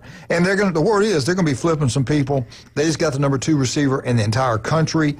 Things are heading better for Auburn. I think his health, we talked about that. We talked about his golfing game. We talked about that. I think we're going to be in pretty good shape. Greg McElroy also talked about Auburn, says their wide receiver room alone could be the reason Auburn has a breakout season this year in 2025. Auburn has not had a winning season since 2020. That's incredible. I can't believe that. That's hard to believe. It truly is. In my lifetime, I don't remember that ever happening. But look at Auburn's, and I got a call take. It's only 5 years, you got a call. Still, Auburn, you got to win at Auburn, man. That's the reason they've had so many different coaches. I still think Gus Malzahn, they shouldn't have got rid of him. But anyway, sophomores, Coleman is a great, great player. 37 receptions, 598 yards, 8 touchdowns last year.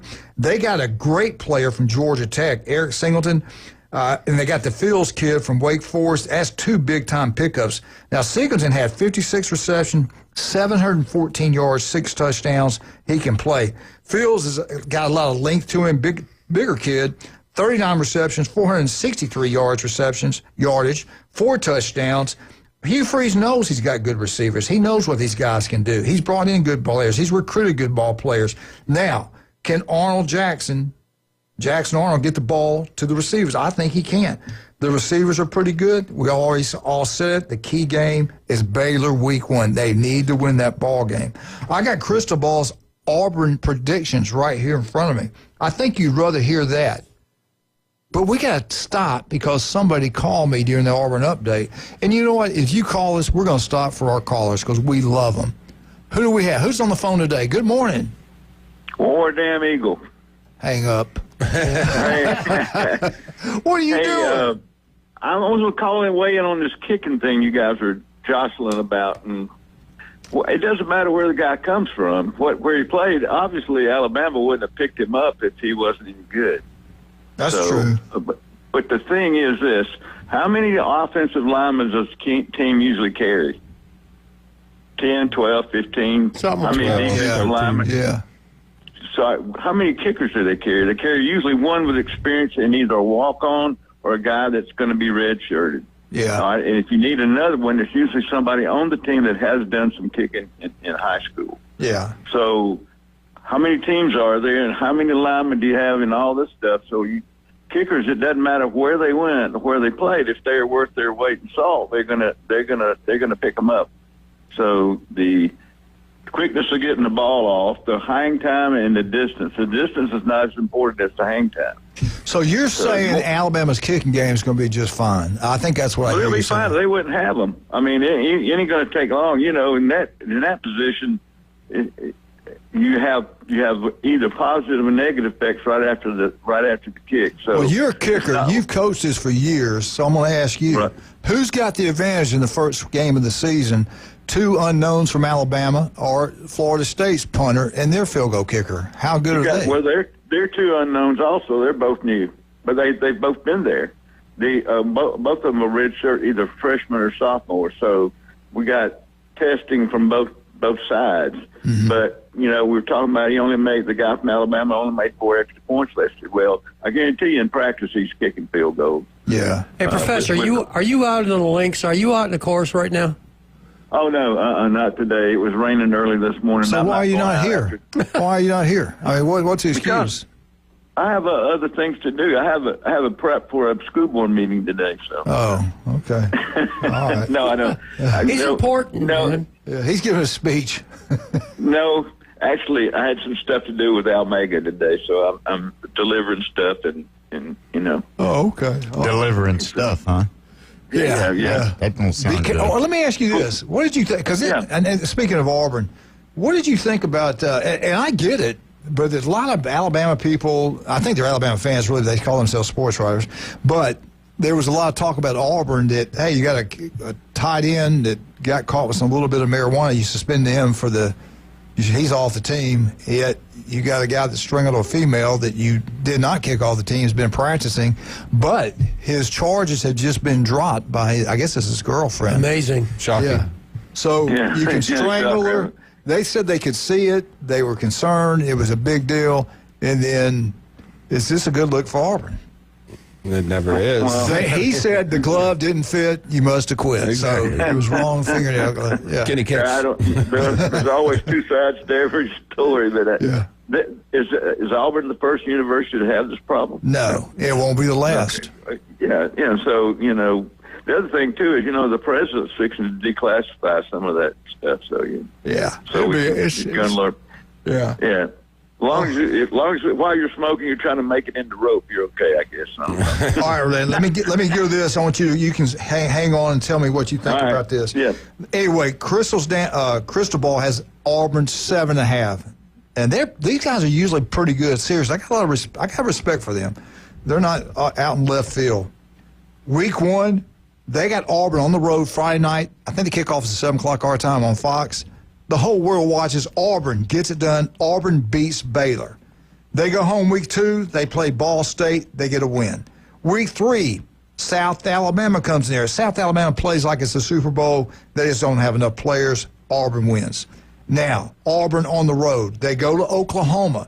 We don't know now if I guess their quarterback will be playing at Oklahoma. Who knows? We're hearing about these gambling I bet he things. doesn't. Come on, James. Who knows? I bet he doesn't. I don't know. Come on. Oh, get it. I got it. I just got it. A little slow on the uptake, That's isn't good. I bet he. That's good. Pretty good. I like that. That's why he's here. They got Oklahoma beating Auburn. Week 5, Auburn goes on the road to Texas A&M in a huge game. Auburn usually plays really well out there. They don't this day. Auburn loses. Auburn's got an open week. The next 2 weeks get ready for Georgia. 2 weeks for Georgia. Georgia rolls in there, beats Auburn. Auburn's now lost 3 in a row. Auburn's got Missouri the next week. They have a hangover. Missouri and their 17 starters come in there and upset Auburn. Auburn now has lost 4 games in a row, according to Crystal Ball. Now, the next week, Auburn's on the road. They go to Arkansas in a tough-fought battle. Auburn wins. They come home. They play the Kentucky Wildcats. Auburn wins. Now, they go to Vandy, and Vandy pulls the magic out of the hat. Vandy beats Auburn. Auburn has an open date. Bye-bye, Hugh. They play Mercer. They win. Then the Iron Bowl. He has to win it. He doesn't. Alabama wins. Hugh Freeze is 6-6, 2-6 in the SEC. 13th place SEC team. Auburn fires Hugh Freeze. I don't agree with this. Glenn, we'll start with you. Do you believe this 6-6, 2-6 in the SEC? No, I think he's going to beat Oklahoma. I think he's going to go. The problem is Georgia is just going to be the nightmare. I think if you can survive that, and not only going you may get beat up. Yeah. And I think they'll beat Missouri. I just think he's going to be probably maybe 8-4. 8-4. I think 8's the number. 8's the key. I think he's still in hot water with 7. I don't think they pull the trigger. If he wins 7 and then wins a bowl game, he'll be okay. But the recruiting's falling off this year. Patrick say something yesterday about, how his health is. He's been kind of low key on that, and I don't know how he's doing personally. So some of that may affect him. I don't know what's going to. And you and I both know from that great state, if you're losing, nobody cares about anything else. He's got as much leeway as any other coach I can remember. I mean, they fired a guy after they went in the national championship 2 late. Hey, Alabama loses week 1. You're going to see I agree with that. ugly things. I think their whole season is based on do they beat Baylor and get a good start out of the gate. Week 1's huge. All right, Glenn, we got to go. You can hold on or what, but we got to take a break now. I'm going to go. I got to. Some of us have to work for a living. All right, buddy. Bye. Thank you. See you tomorrow. See you tomorrow. All right, let's talk about some of our great people. Steve's Bike Shop right there on 23rd Street. They've been in business in 1979. They're incredible. You want an electrical bike? Get you one from Steve's Bike. You got a bike that's not, the tire's always flat. You bought it from store and it's not very good. That's what you get, what you pay for. Take it to Steve's Bike Shop. He'll fix it up for you, put some new tires on it, and you'll be glad you did. Stevenson Air Conditioner #1, not even close. Dr. Chad Mitchell, any type of injury. Get out, newbies, have a great time. Max Fit Sports Nutrition, J. Michael's Restaurant, El Rodeo Tequila Bar and Grill, and we'll be right back. I'm going to finish up with Auburn, 104.3 ESPN Northwest Florida.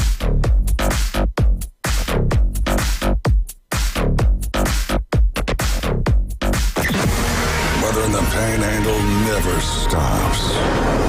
Turn to 104.3 ESPN Northwest Florida. This is Joanna with your latest forecast. Up to the minute weather reports all day long. A chance of thunderstorms and moderate rain. In-depth storm coverage. Winter Storm Enzo. And breaking weather as it happens. Hurricane Helene. ESPN Northwest Florida. We do have a tropical storm warning. Rely on it. Lone Star Boil House and Sports Bar, where the locals go for the best boiled seafood around. Crawfish, shrimp, red royals, and everything crabs. Watch almost every sporting event in the country on their huge outdoor jumbotron. Follow them on Facebook to stay up to date on weekly events, live music, and food and beer specials. Lone Star Boil House and Sports Bar, your home away from home for sports, good times, and great food. The best boiled seafood. Lone Star Boil House and Sports Bar, 320 West 5th Street, downtown Panama curiosity. Great design is timeless, and that's why Tracy's Fine Jewelry inside Coin and Bullion Reserves offers a stunning selection of vintage, antique, estate jewelry on sale now at 40% off. Exquisite Victorian rings, Art Deco diamond brooches, Georgian and Art Deco bracelets, earrings, and pendants. These one-of-a-kind pieces add personality to any ensemble, and now at 40% off. Find your timeless treasure at Tracy's Fine Jewelry inside Coin and Bullion Reserves. This is Patrick with Turf Pro Pest Control. Summer is finally here. Now is the time to enjoy your lawn with cookouts, pool parties, or just catching some of that summer sun. Don't let fire ants ruin your day. Call Turf Pro Pest Control. Turf Pro will come out to your property and eliminate fire ants quickly. We guarantee it. Call Turf Pro. The blue and yellow trucks make your lawn green. Find us on Facebook at Turf Pro PC. For the A. Here comes the throw. It's late. Braves win. Your spot for the Atlanta Braves on the Gulf Coast. Listen live nights and weekends. This is Braves Country. Now back to the Coach James Hale Show inside the J. Michael Studio. ESPN Northwest Florida. And welcome back. 104.3 ESPN Northwest Florida. Again, if you didn't listen, Crystal Ball has Auburn going 6-6, 2-6 in the SEC. 13th place. Their over and under is 7.5. I think I'm going to say Auburn's going to get to 8. I think they got a good ball club this year, a lot better than last year. They lost games last year they should have won. I think there's a better football team this year. The problem is, now I like their schedule. They've got 4 ranked teams they're going to play. That's one of the lowest in the SEC, only 4 ranked teams. I think they're going to do well. Another thing I wanted to get into today about Auburn, they gave Jackson Arnold, he's going to wear number 11. Auburn's first starting quarterback to wear number 11 since number 11 was worn by Auburn's all-time leading passer, which that's pretty good. And I forgot the guy's name. I was going to write it down. I forgot. Hope it works out for that number 11 works out this year for Auburn, Jackson Arnold, and hopefully he can break some records himself. Hugh Freeze, if you're an Auburn fan, sit back, listen to all the negative stuff being said about them. I think they're going to use that, and they're going to feed off that. I think Auburn's going to be really well. I do think they beat Missouri. I think they beat Vandy. And I also believe, who's the other one? I don't know about A&M. I'm not sure about that one yet. What about Oklahoma? That one I'm not sure about. If the quarterback is not going to be able to play for Oklahoma. Can I interrupt for a second? Stan White. Stan White, yes. Yeah, Stan White was a good player. I liked him. I don't know. What do you think? Oklahoma and at Texas. Auburn usually plays well at A&M. When Gus was there, he did. Just depends on how they get out of the gate. I mean, if Jackson Arnold's the guy, Auburn could legitimately go 9-3 and even battle for a playoff spot. They have that much talent. If you look at the 5-star wide receivers, their defense, I mean, their front 4 on defense, they've recruited as well as anybody the last 2 years. So they got some guys in the transfer portal to kind of complement some of these players. So to me, it's all about the offensive line and quarterback spot. If they can get some production there, they're going to be as good as anybody in that side of the SEC. I just remember watching them play last year. I watched all their games. Listen to Andy call the games, by the way.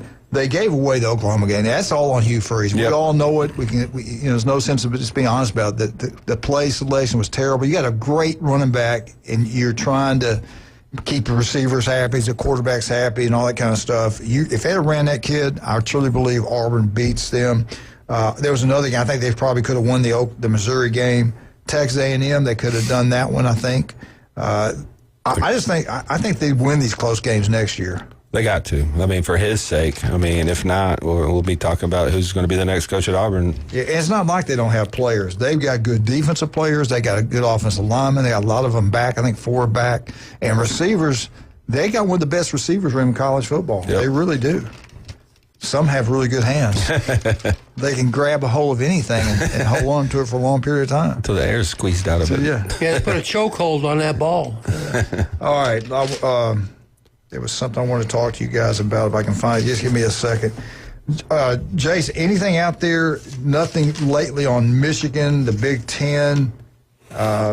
No, but I do expect something to come down from the NCAA in the next 2 weeks. I think we're about 60 days into the window to respond to the Committee on Infractions meeting. So you got another, at most, 30 days. So I would expect they want to get that done before the season in case suspensions, transfers happen. They're going to have to open the transfer portal if anything major comes down, which at this point, if something major didn't come down, what are we doing? You know what I'm saying? Right. I want to ask both of you this. Does anybody else knew, or it would probably, or does somebody repeat, there's only 4 teams that's ever done this.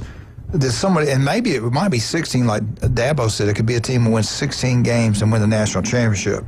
This is history right here. Michigan, 2023, 15-0 national champs. Georgia, 2022.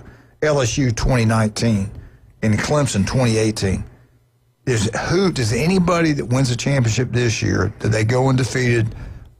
I'm going to go out and say no. I don't think any team go undefeated playing that many games. Think so.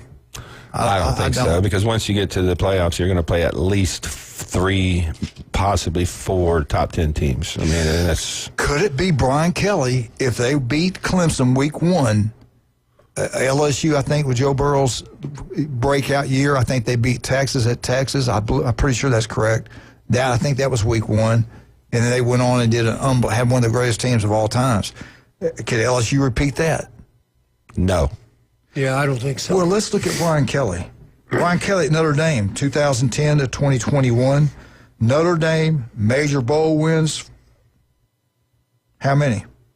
1. 0. As they can't be many. 0 major bowl wins. LSU, during that time frame, had 4. Brian Kelly, LSU, 2021 until now. Major bowl wins, LSU, 0. Notre Dame, 3. Is Brian Kelly going to get it done this year, or will LSU have a new coach? I can see them getting into the playoffs at like 9-3, and then having a first round exit. My opinion on Brian Kelly. I don't think he's a terrible coach. I think he's a terrible fit. There's a big difference. His personality is an old school personality. It's in your face. He's going to yell and scream. And I'm just not sure that that's conducive for winning in this day and in this era of college football. I just didn't think it was a great fit. Still don't see them, living up to their expectations. I'll just put it that way. All right, I did this for you guys, and I finally found it. CBS picks Big Ten bowl games, playoff teams. Number 7, Oregon will be playoff team. They'll play number 10, Georgia, at home. Ohio State will have a bye, and they will play their first game in the Rose Bowl.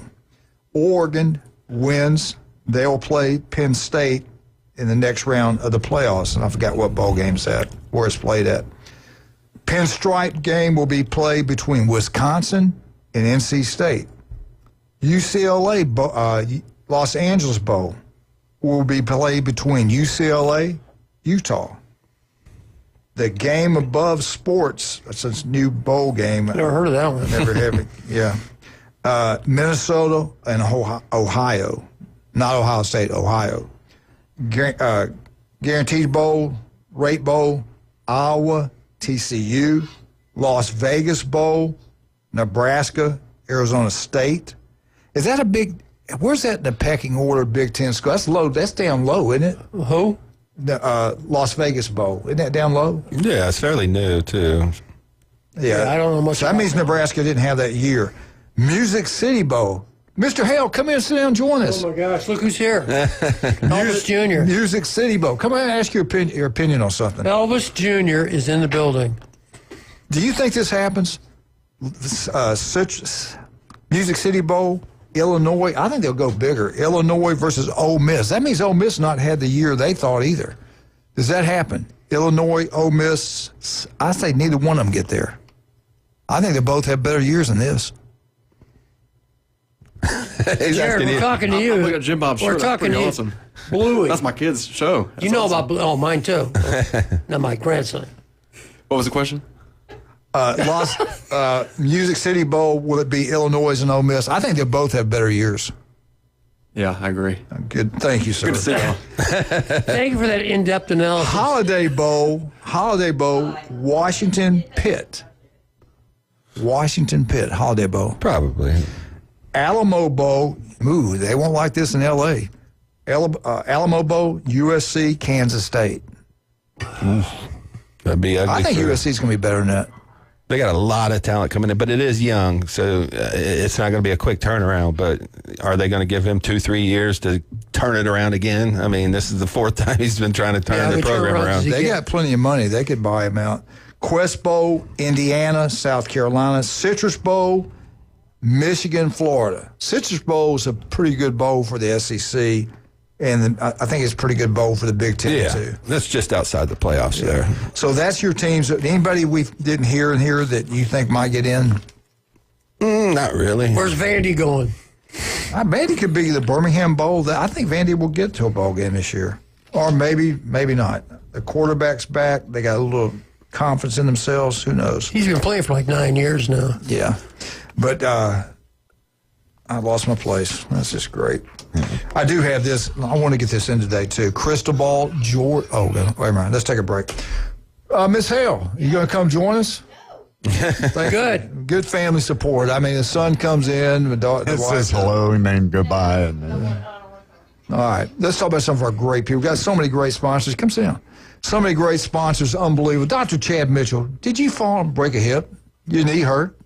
Your ankles are bothering you? Your fingers are hurting? Shoulders. It doesn't matter what it is. The legendary Chad Mitchell, one of the first guys that's ever been trained to do robotic surgery. He's been taking care of Bay County athletes since, 26 years. This will be his 26 years on the sidelines of Bay District Schools. If you have any type of injury, call, make an appointment with Dr. Chad Mitchell. Guy, it's incredible. Stevenson Air Conditioner #1, not even close. Steve's Bike Shop. Vandy Roofing, you want a new roof, you go with Kyle Vandergrift. The guy is a legendary family. They do incredible work. And if you're having problems with your yard, it's just not looking very good. You want it to look like a golf course, they can make it happen. Who is they? Turf Pro Pest Control, that's who it is. Patrick does a great job. Locals taking care of locals. That's Patrick. Listen to him every morning, 8:30, right here on ESPN Northwest Florida. And guess what? If you got bugs in your house, he can make those go away also. That's Turf Pro Pest Control #1. Unbelievable. Good afternoon, newbies. Have a great time. 4 great locations. I love John. I love Charlotte. I'll be right back. 104.3 ESPN. Hey, it's a man's world. Get in here now. 104.3 ESPN Northwest Florida.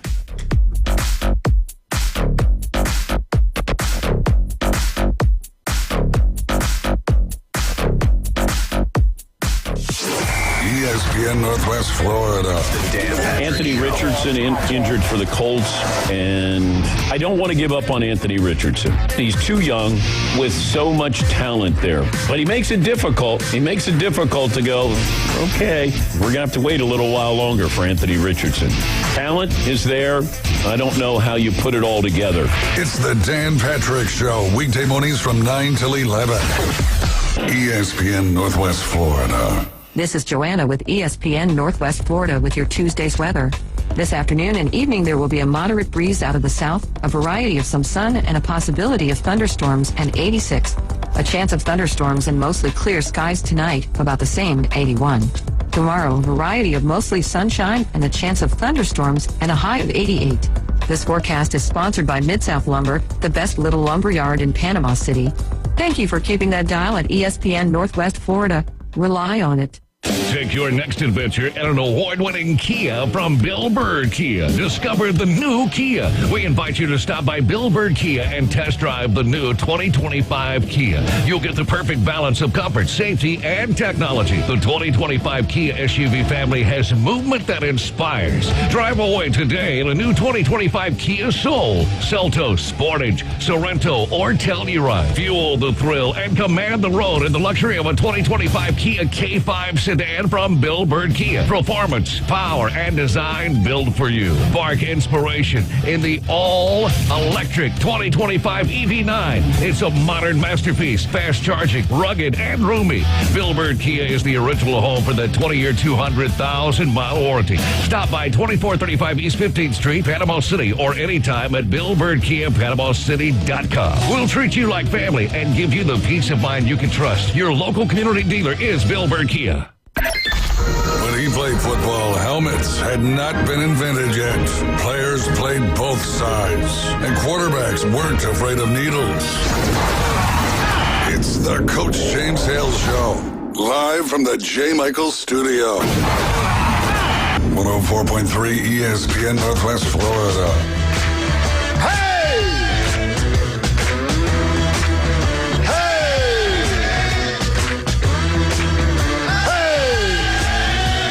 Wildcat. I'll be sad Saturday, man. I'm gonna feel bad. I'll be out. I'll be gone, but I'll be sad. You know what happened Saturday? What?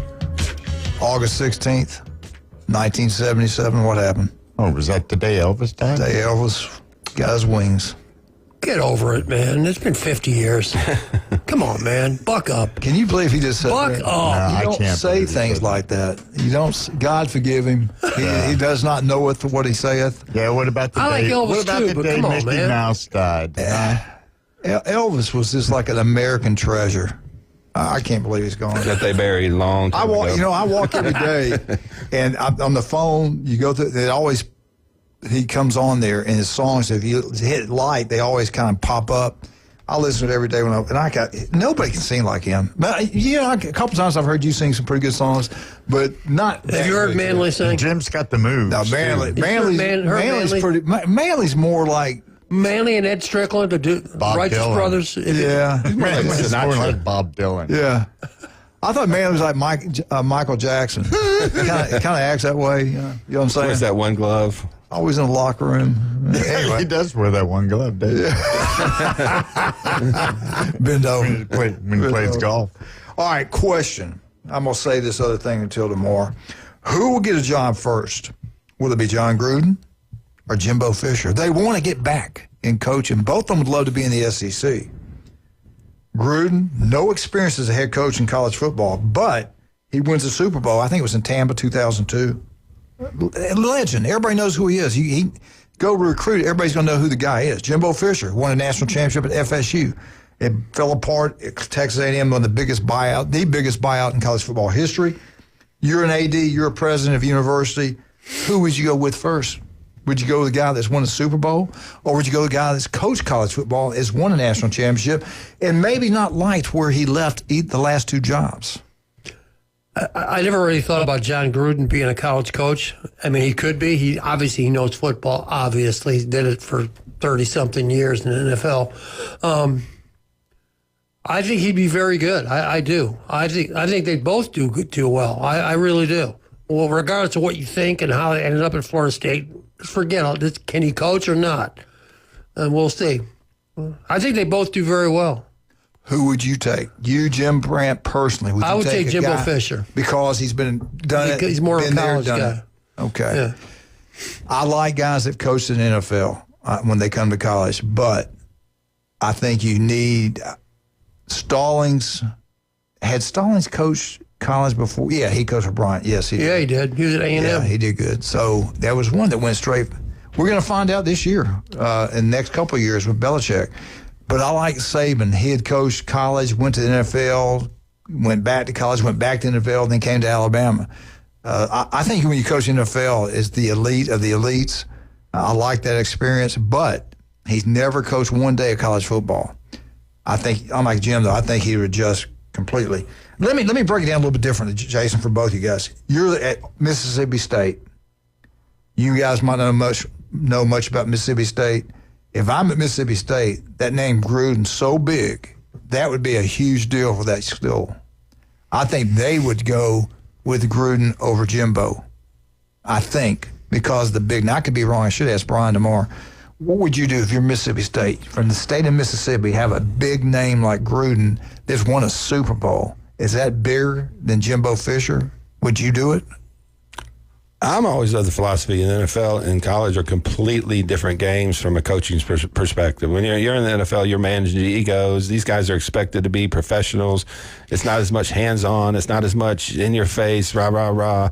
I would go with the college coach that's done it. I mean, you wouldn't care about the big name if you're in Mississippi State? I would care, but, I would go with the proven commodity, somebody that's done it on that level, because we've seen, college coaches go to the NFL and fail and vice versa. We're really going to find out a lot of this year with Bill Belichick and see how these NFL coaches do adapt. Jim, put in your mindset, though, the state of Mississippi.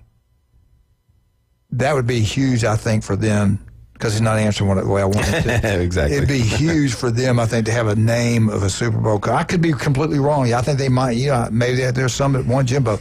But if you're at Mississippi State, would you go with Fisher, or would you go with the guy that's won a Super Bowl? Which one's bigger? Here's the thing. You can't overlook this. John Gruden has been a big-time coach his whole life, in the NFL. TV all the time. He knows football, all right? There ain't going to be any college guy who knows more football than John Gruden. No one, okay? But you also got to live in Starkville, Mississippi. And I don't know that John Gruden would want to live in Stark Vegas. I'm just saying. I just don't. Sorry, Brian. But I tell you what, I'm just going to flip the question a little bit. I could see how about John Gruden in Baton Rouge at LSU? Or Florida, the Florida Gators. Or the Gators? Holy smokes. Now you're talking about a whole different game. I wish I'd have had this on my list. I don't, but I do have two more. Let's go to number 3. You're the Auburn Tigers. Jimbo Fisher was your former offensive coordinator back in the heyday when they had a good team. I think Bowden's boy was the coach at that time. But he's been gone. But some of those money people really liked him.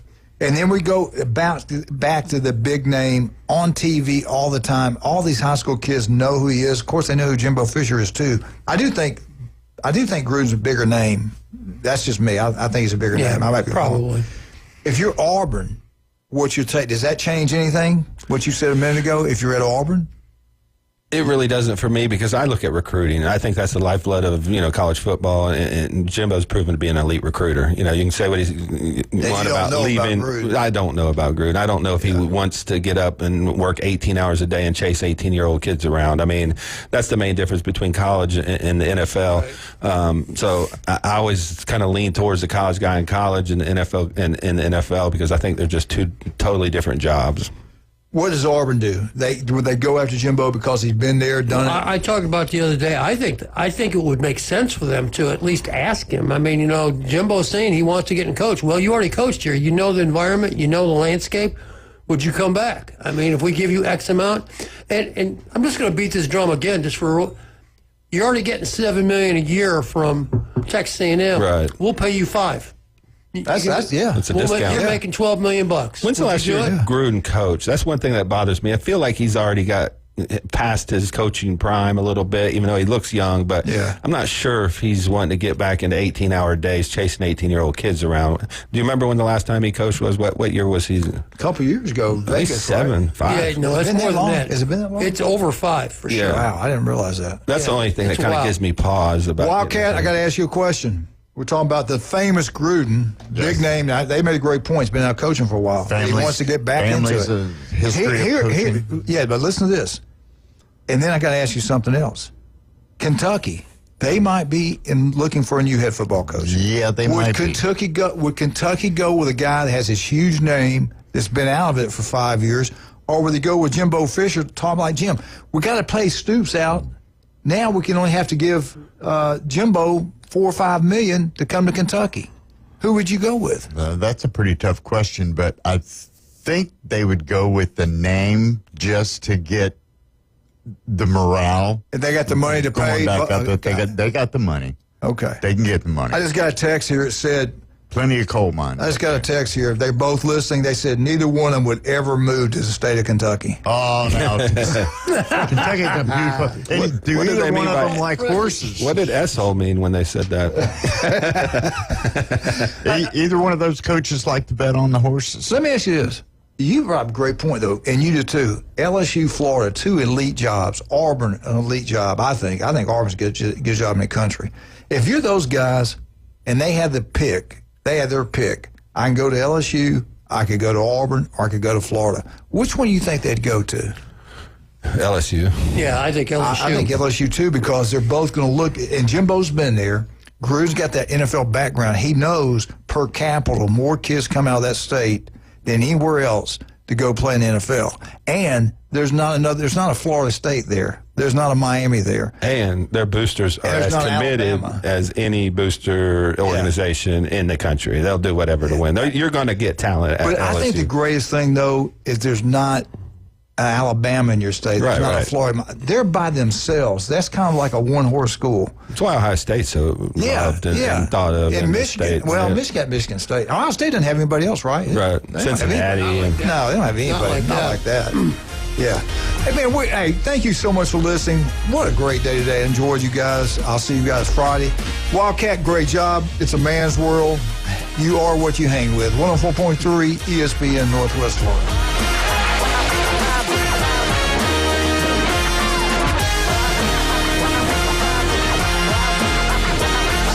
ESPN Northwest Florida. Colin Cowherd. Dak is the Honda Civic of this league. You never have to worry about getting to work. It will